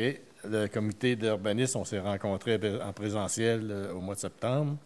On a étudié un PIA pour le Lac-Sept-Îles, 2 PIA pour le centre-ville, puis 4 dérogations mineures. Et puis, au mois de septembre, il y a 4 nouveaux permis pour des maisons qui ont été donnés pour un total de 15 logis. Pour l'année, on est rendu à 80, puis 97 pour des logis. Puis on a donné au total aussi 103 permis, soit réparation ou maison neuve, pour le mois de septembre. Merci. Merci. En 5.2, les demandes faites dans le cadre du règlement relatif au PIA. Mme Célia. Oui. Donc, une demande au Lac-Sept-Îles, Mme Chantal Thériault et M. Éric Dobson au 61-63 chemin du Lac-Sept-Îles. C'est une demande de permis qui a été soumise pour la construction d'un garage. C'est une demande qui a été recommandée favorablement. Conditionnellement, on va voir plus tard une demande de dérogation mineure là, qui est associée à cette demande-là. Dans le cadre du centre-ville, Mme Mireille Beaumont, 457-465 rue Saint-Cyril, une demande qui a été soumise pour remplacer les galeries arrière en bois traité de couleur naturelle et enlever la toiture au-dessus de l'escalier latéral gauche. Et la deuxième demande, Mme Carole Anne Vachon, au 170 rue Saint-Cyril. C'est une demande de permis qui a été soumise afin d'enlever la porte avant du sous-sol et condamner la descente finalement la descente là, vers cette porte-là sur la façade avant et installation d'une enseigne projective pour son commerce. Dans le cas des 2 demandes du centre-ville, ce sont des recommandations favorables. OK. On fait la suite à 5.4 avec les résolutions. L'audition sur les demandes de dérogation à 5.3, M. le maire. Oui. On va présenter... 5.3, audition sur les demandes de dérogation mineure formulées par Mme Louis Gagnon, Lise Tremblay, Laurence Côté. Je m'excuse, on n'a pas personne qui a proposé pour les PIA. C'est vrai. Ça demande une proposition pour le 5.2? Oui. Je le propose, M. le maire. Je ne l'avais pas. Pierre? 5.3. Excusez-moi. Sans problème. Mme Célia. Nos dérogations mineures, 4 Oui. demandes. Donc, la première, Mme Lise Tremblay, Louis Gagnon, au 129 rue des Violettes. C'est une demande qui vise à autoriser que la résidence existante puisse être localisée à une distance de l'ordre de 1,7 m de la ligne arrière plutôt qu'à 7,5 m comme prévu aux dispositions applicables de la zone RR11, qui est une zone résidentielle rurale. Donc, je vous situe, on est dans le secteur du lac Plamondon. C'est la propriété ici qu'on voit en jaune, rue des Violettes, sur le coin de la rue principale. On voit que c'est un terrain qui est de très petite superficie, très peu profond. Aussi, on est sur un coin de rue. En fait, la problématique, il y a un permis. On voit à l'origine, la maison avait un petit décroché. Là, la façade avant a été déterminée là, étant vers la gauche, donc sur le plus long des côtés. C'est là que la porte, on est sur un coin de rue, là, mais c'est là que la porte d'entrée est située. Donc, la cour avant est située de ce côté-là. À l'arrière, on voit qu'initialement, il y avait un petit décroché dans le mur arrière lors de travaux qui ont été réalisés là, avec un permis. Peut-être sur le permis ne comptait pas. En faisant la réparation, finalement, mur et fondation, bien, on a filé le mur tout droit au lieu de garder le décroché. Par contre, comme on voit, la maison n'est pas très droite et directement parfaitement parallèle à la ligne, ce qui fait qu'en fermant ce mur-là, on s'est approché de la ligne arrière. Donc, on avait un bâtiment qui était finalement déjà dérogatoire à 2,22, en fait, même 1,83 vers le milieu à peu près. Donc, en fermant le coin, on s'est approché à 1,70 m. Je vous montre rapidement là, sur la photo. Là, il n'y a pas vraiment d'impact au niveau du voisinage. En fait, le 3/4 du mur était déjà situé à cette distance-là de la ligne. Donc, dans ce cas-ci, il n'y a pas de perte de jouissance pour le voisin et, naturellement, la dérogation a été recommandée favorablement. Proposition, s'il vous plaît. M. Barrette. En 5.5. Madame Laurence Côté-Julien et M. Éric Toussaint, au 184 rue du Coteau. En fait, c'est une demande qui vise à autoriser que la thermopompe soit localisée à une distance de l'ordre de 1,45 m de la ligne latérale plutôt qu'à 2 m comme prévu au paragraphe 14 de l'article 9.2 de notre règlement de zonage. Donc, rue du Coteau, c'est un développement relativement nouveau ici, le terrain qu'on voit en jaune. En fait, tout simplement, lors des travaux de construction, là, par l'entrepreneur, la thermopompe a été installée en cour latérale. Comme les marges sont les marges de recul applicables dans ce secteur-là sont quand même relativement petites, la thermopompe a empiété. Dans ce cas-ci, la dérogation mineure a été recommandée favorablement. Et même, je dirais, au-delà de ça, les membres du comité consultatif ont recommandé qu'ultérieurement, on pourrait modifier le règlement là, pour permettre un empiètement plus grand dans les marges de recul au niveau des thermopompes. On sait dans les quartiers résidentiels où on a des marges de recul qui sont assez faibles, c'est quelque chose qui pourrait être récurrent. Voilà. 5.5, résolution, s'il vous plaît. Proposition. Je propose, M. le maire. Merci. En 5.6. Oui, Mme Chantal Thériault, M. Éric Dobson, 61-63, chemin du Lac-Sept-Îles. Donc, une demande qui vise à autoriser que le garage projeté puisse être implanté à une distance de l'ordre de 4 mètres de la ligne avant plutôt qu'à 8 mètres, comme prévu aux dispositions applicables de la zone RR3, résidentielle rurale, du règlement de zonage. On est dans le secteur du Lac-Sept-Îles. Je vous situe le terrain ici, là, en jaune. Plus précisément, on est sur un terrain qui est riverain. Donc, on a des contraintes au niveau d'une bande riveraine. On voit que c'est un terrain là, qui est de très faible profondeur aussi. Au règlement de zonage, on a une disposition qui permet d'empiéter dans une marge de recul avant jusqu'à la moitié. Donc, dans ce cas-ci, au lieu de 8 mètres jusqu'à 4 mètres pour le bâtiment principal, afin là, de s'éloigner, sortir d'une bande riveraine. On n'a pas la même disposition pour le bâtiment accessoire. Malheureusement. Donc, dans ce cas-ci, la maison va être reconstruite là, à 4 mètres. Là, elle va pouvoir se sortir de la bande riveraine. Par contre, il n'était pas possible de construire un garage sans avoir le même empiètement. Donc, la nature de la dérogation est tout simplement de permettre que le garage projeté puisse empiéter lui aussi à une distance de 4 mètres de la ligne avant, au lieu de 8 mètres. Dans le passé, c'est des dérogations qu'on a données souvent aussi pour des garages, là, pour empiéter, là, surtout dans le cadre du Lac-Sept-Îles, là, pour s'approcher plus du chemin et s'éloigner le plus possible du lac. Donc, dans ce cas-ci, c'est une demande qui a été recommandée favorablement aussi. Question technique. Vous dites que dans notre règlement, pour une maison, on peut aller jusqu'à la moitié. Oui. Et ça, c'est dans le règlement. Et le règlement n'est pas pour la question du garage. Est-ce qu'en passant cette résolution-là, on vient changer le règlement ou à chaque fois que, pour une autre fois, quand il y aura un garage, ça prendra aussi une dérogation mineure dans un autre cas où on devra changer le règlement stipulant que ce qu'on fait pour les chalets, on pourra le faire pour les garages aussi? Oui, en fait, même on pourrait revoir. On en a discuté à quelques reprises dans le cadre du CCU. Là, on pourrait ramener ça à une réunion ultérieure. Là, pas nécessairement même quand c'est... On pourrait, dans tous les cas, là, ramener là, cette mesure-là... diminuer un peu la marge de recul là, pour un bâtiment accessoire, là, le faire via le règlement, en modifiant le règlement, plutôt que toujours passer par une dérogation mineure. Là.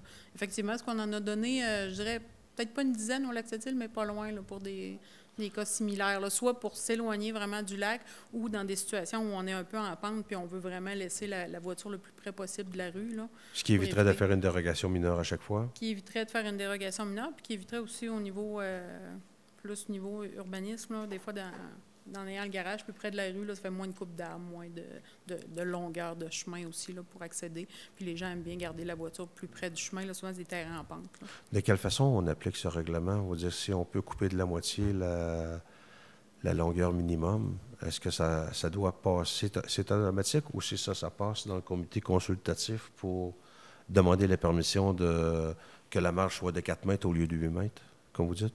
Bien, quand c'est prévu au règlement, on n'a pas besoin du CCU. On applique tout simplement le règlement. Là. Ça veut dire que... Mais au jugement de l'urbanisme. Ça dépend de la situation du terrain. Non, bien, si c'est permis d'office dans le règlement, comme pour un bâtiment principal, on dit qu'on peut couper la marge de recul pour s'éloigner. On l'applique tout simplement. On l'applique directement. Là. On peut ma question est, si on fait ça, je veux dire, c'est pas automatique pour n'importe qui. Là, je veux dire, on peut réduire de la moitié le 8 mètres à 4 mètres, mais c'est pas n'importe où, n'importe qui peut le demander. Dans le cadre où on est au bord d'un lac, où on s'éloigne du lac. OK, là, c'est toujours bon de s'éloigner du lac. C'est ça, je voulais me spécifier. Oui, c'est toujours des dispositions, c'est vraiment pour s'éloigner d'un cours d'eau, du lac. D'accord, parfait.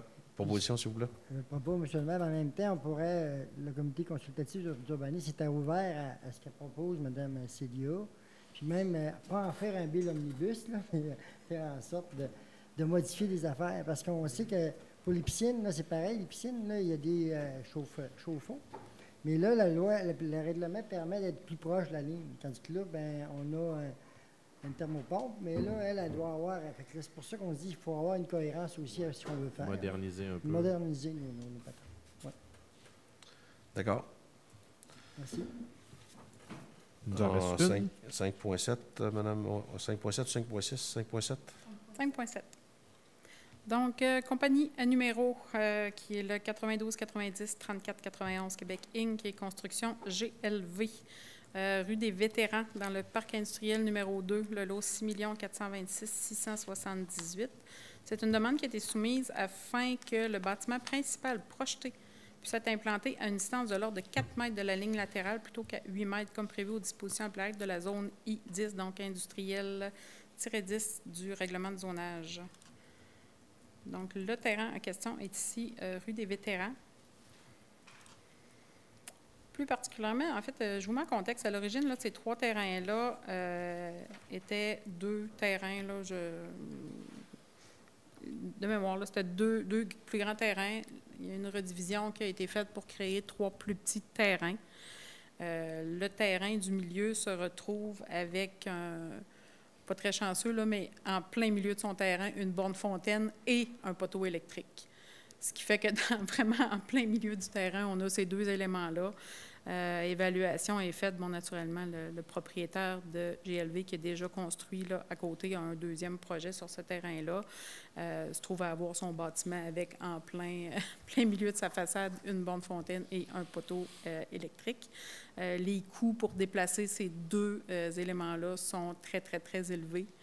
Donc, dans ce cas-ci, ce qu'on propose, c'est de vraiment y aller avec une dérogation mineure pour déplacer le bâtiment un peu plus près des lignes latérales. Donc, les marges de 8, c'est quand même grand là, pour le parc industriel. Donc, on propose de couper en 2. Le bâtiment se tasse. En plus, il se tasse du côté d'un bâtiment qui est déjà à lui là, sur un autre terrain qu'on voit ici. Et à ce moment-là, bien, ça lui permet de mieux aménager ses entrées charretières, son installation septique sans avoir là, une contrainte finalement de poteaux, de bornes fontaines dans les jambes, si on peut dire, et d'éviter là, des frais pour les déplacements non plus de ces éléments-là. Donc, on voit ici le bâtiment déjà construit là, qui appartient à GLV. Puis, à côté, bien, on a la future construction qui va venir s'implanter. Donc, voilà, la dérogation, naturellement, a été recommandée favorablement là, par les membres du CCU. Proposition, s'il vous plaît. Je le propose, M. le maire. Puis moi, je tiendrais à donner un point d'information. GLV, c'est 3 associés, puis moi, je suis... c'est un de mes gendres qui est là, mais là, je me suis abstenu lors de la discussion, lors du CCU. Puis là, ben, même si vous n'avez pas d'intérêt pécuniaire, là, vous voulez être plus préventif. Là, oui. C'est bien ça, oui. La transparence. J'ai mieux le dire. Oui, c'est votre genre. En 5.8, adoption du règlement 791-22, règlement modifiant le règlement 658-18, établissant le programme Rénovation Québec pour la ville de Saint-Raymond. Madame Célia. Oui, en fait, je passe rapidement. Là, c'est l'adoption.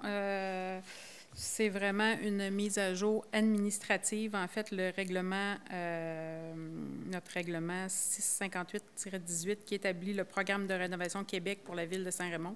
En fait, nous, on a un programme de rénovation là, au niveau des maisons.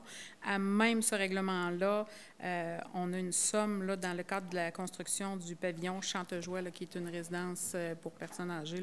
C'est un projet. On a une somme de 250 000 $ qui a été réservée pour la bonification du programme Accès-Logis Québec, donc pour le pavillon Chantejoie. Donc, pour pouvoir avoir droit à ces montants-là, éventuellement, on doit intégrer là, toutes les modalités de ce projet-là à même notre règlement. Donc, c'est juste d'intégrer les modalités, là, c'est purement administratif. Et on en est à l'adoption. Merci. Proposition? Je le propose, M. le maire. M. Fernand. J'espère que du côté gauche, vous êtes toujours attentif. Je n'ai pas beaucoup de propositions. Ça s'en vient. En 5.9, Assemblée publique de consultation portant sur le projet règlement 794-22, règlement modifiant le règlement de zonage 583-15 afin de créer la zone HC7 à même une portion de la zone C15, Côte-Joyeuse. Madame Célia, vous nous expliquer comme il faut, s'il vous plaît? Oui, bien entendu. Donc, tout d'abord, zone résidentielle haute densité HC. Donc, le HC veut dire tout simplement zone résidentielle de haute densité. 7, parce que c'est la 7e là, en ligne qu'on crée sur notre territoire. Et à même une portion de la zone commerciale C15, donc C pour commercial et 15 pour les mêmes justificatifs. On est dans le secteur de la Côte-Joyeuse. En fait, le terrain là, qui fait l'objet de cette nouvelle zone-là, c'est ce qu'on voit ici dans l'encerclé vert. On est situé au bout de la rue André et coin Côte-Joyeuse. C'est un terrain là, qui est situé de l'autre côté de la rue, finalement, André, là où il y a le Petro-Canada, donc au haut de la Côte-Joyeuse.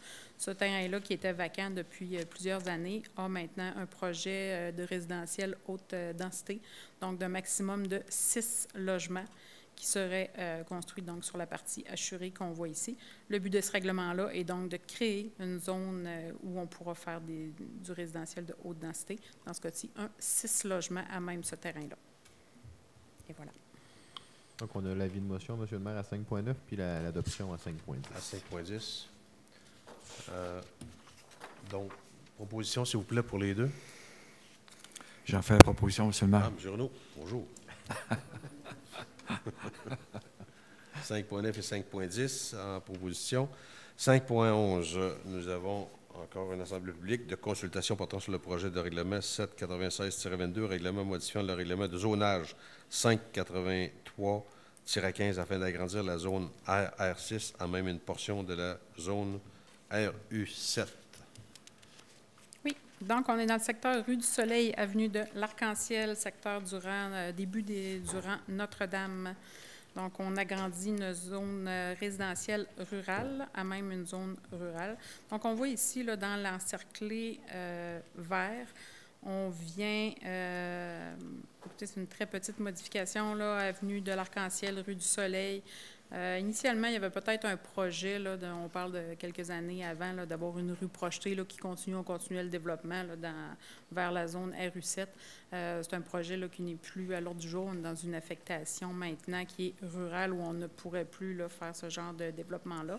Donc, ce qu'on veut, c'est simplement agrandir la zone résidentielle rurale qui regroupe là, la rue d'Arc-en-Ciel et rue du Soleil pour ajouter et boucler, là, faire un terrain supplémentaire qu'on voit ici en assuré. Donc, c'est l'unique modification qu'on fait. Le R pour résidentiel rural, oui. Et le RU? C'est du rural. Rural. Parfait. Et on a en 5.12 l'adoption du second projet, qui est la même chose? Tout à fait. Je ne me trompe pas? Non. Bien, vous ne vous trompez pas, M. le maire. Proposition, s'il vous plaît? M. Fernand.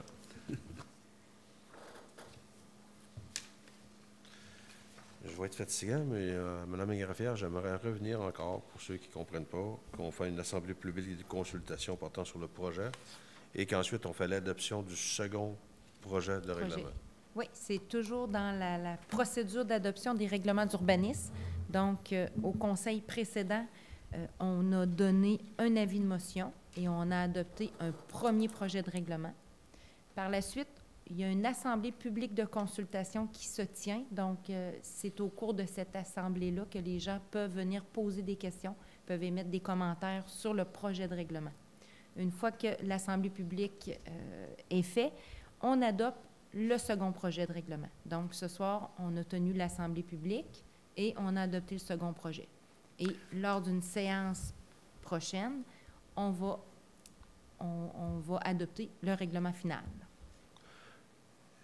S'il y avait eu quelqu'un dans la salle pour venir s'opposer à l'Assemblée publique, on aurait pu, et qu'il y avait eu de bons fondements qui nous feront poser des questions, on aurait pu à ce moment-là retarder l'adoption que l'on vient de faire après l'Assemblée. Tout à fait.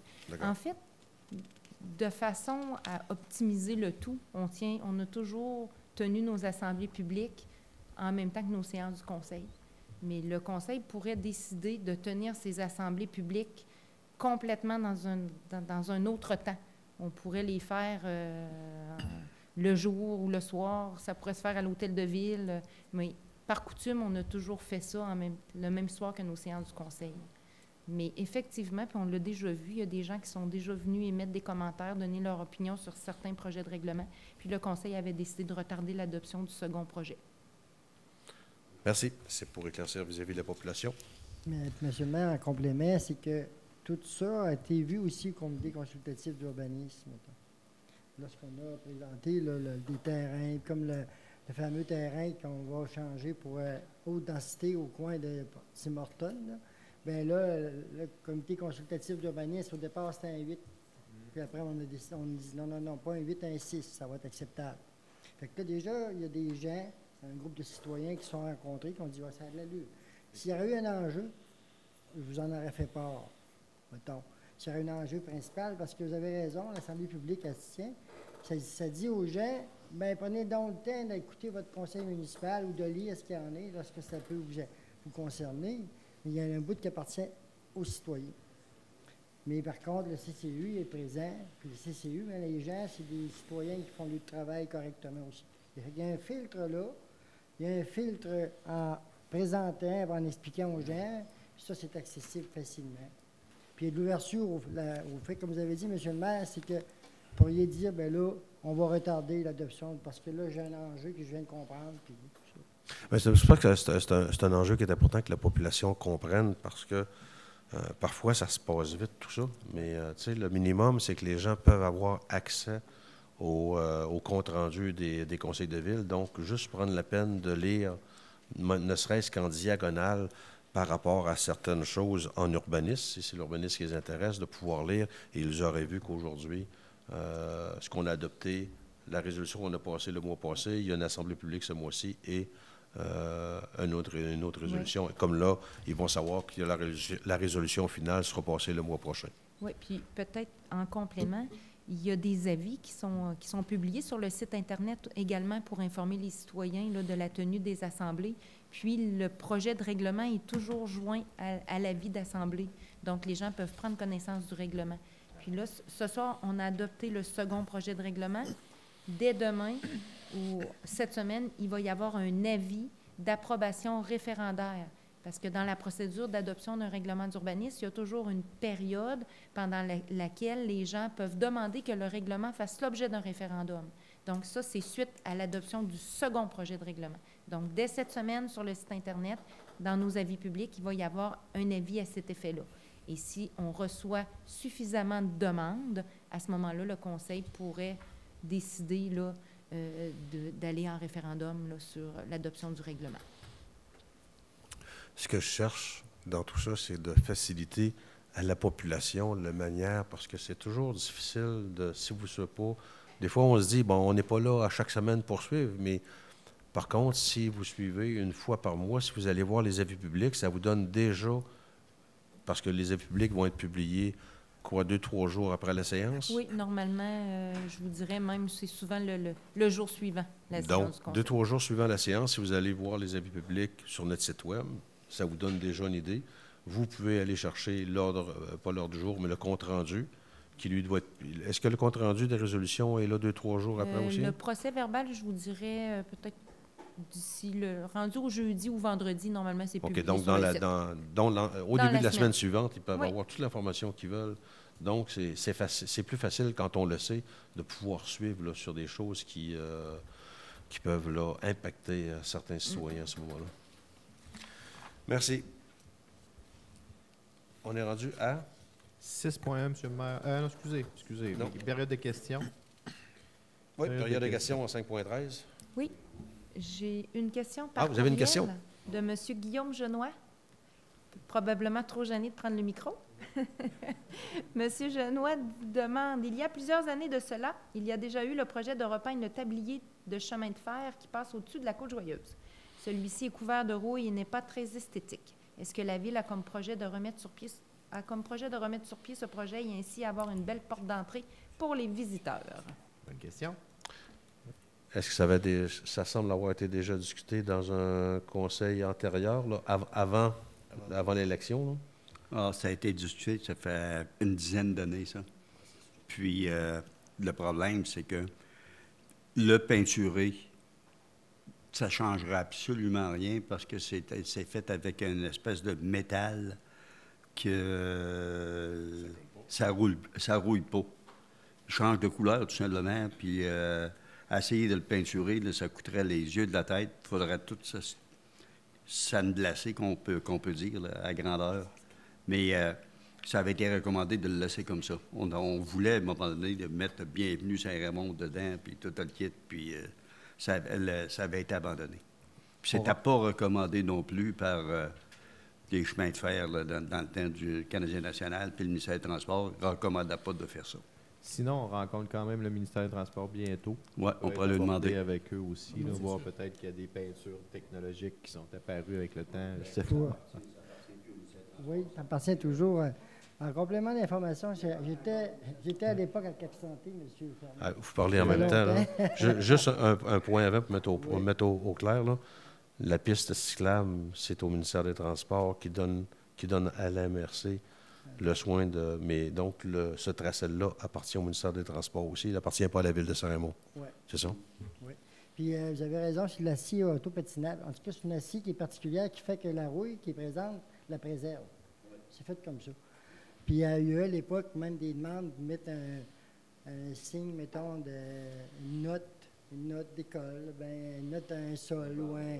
Bon, oui, il y a eu des demandes pour ça, mais ça tombait à l'eau à un moment donné, mais sauf que il n'y a rien qui empêcherait la Ville, avec le ministère, de redemander, de le modifier, peut-être l'embellir, mais autrement. Là. Oui.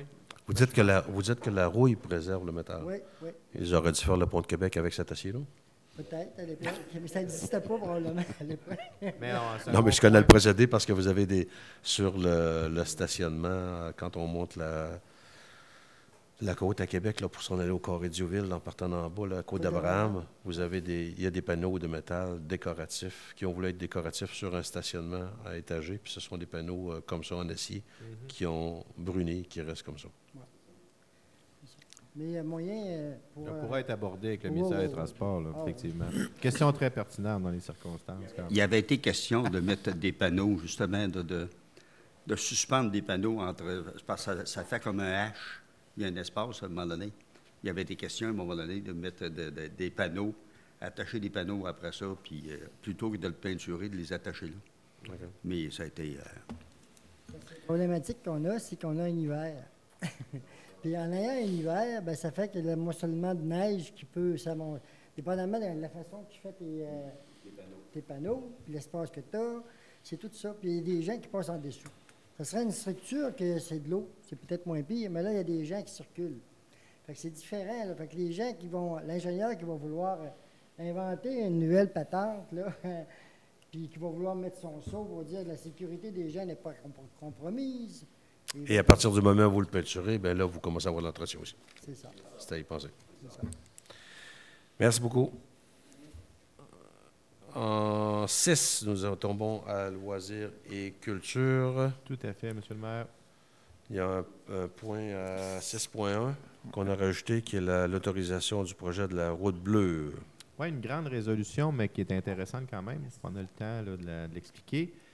Bon, vous savez qu'on a une belle rivière Sainte-Anne qui relie Saint-Raymond et Saint-Casimir. En fait, la MRC, en 2021, a vu peut-être une opportunité là, de créer un circuit ou un parcours de canot-kayak Québec dans le cadre de son projet de route bleue sur son territoire pour l'été 2023. Donc, en 2021, la MRC a fait signe à Canot-Kayak Québec, mentionnant qu'il y avait peut-être de quoi intéressant à organiser dans la région, entre Saint-Raymond et Saint-Casimir. Donc, les potentiels ont été analysés et effectivement, il y a un fort potentiel là, de circuit, de parcours de canot-kayak pour notre rivière jusqu'à Saint-Casimir, mais en partant de Saint-Raymond, surtout avec notre beau débarcadère, parc riverain de la rivière Sainte-Anne. D'ailleurs, c'est mentionné dans cette résolution que ce site-là de parc riverain pourra servir d'étape, d'escale ou de mise à l'eau, justement dans le cadre de ce parcours de la route bleue. Et justement, on veut en faire un parcours accrédité de la route bleue de Canot-Kayak Québec, qui serait le seul en vigueur pour 2023 dans la région de la Capitale-Nationale. Fait que Portneuf serait précurseur. Aussi, bon, justement, c'est en partenariat avec les municipalités, bien sûr, le long de cette belle rivière et par cette résolution, pardon, le Conseil, justement, va autoriser la conceptualisation et l'implantation de ce parcours récréotouristique accrédité sur la rivière Sainte-Anne, tel que mentionné, incluant le secteur du parc riverain, entre près du pont Chalifour, entre le pont Chalifour et le barrage Chute-Panay. Puis le Conseil autorise également par cette résolution Jean Alain à représenter la Ville dans ce dossier. Donc, voilà. Est-ce que j'ai une proposition? Avec plaisir, M. le maire, si vous me permettez. Et j'ajouterais aussi que ça vient confirmer notre ADN de plein air avec notre plein air de proximité. Donc, si Canot Québec Kayak veut venir s'installer dans la région, c'est parce qu'on a un fort potentiel. Donc, c'est vraiment intéressant pour la Ville. Oui. Vraiment intéressant comme initiative, tout à fait. Monsieur Renaud, vous proposez? Oui. Merci. Dernière période de questions au sujet en 7. Non. Pas de nouvelles questions? Rien d'autre. Je suppose qu'on a bien répondu à la question à M. Guillaume s'il n'est pas revenu en force. La charge. Je suis curieux de savoir si M. Guillaume avait une idée de la couleur qu'il aurait mis. On lui en parlera après la séance. Donc, l'ordre du jour étant épuisé, la séance est levée à 8h55. 8h55. 8h55. 20h55. Je crois que le dernier mot, on avait fait un record et on fait encore un record ce mois-ci. Sinon, la séance de novembre, M. le maire, le 14 novembre? Alors, on annonce monsieur... À l'ordre. Juste 2 minutes avant de finir. Avant de clore, annoncer la séance du 14 novembre prochain, qui sera diffusée aussi. Merci de votre écoute. Merci de l'assistance. Et on se dit au mois prochain. Merci. Bonne soirée.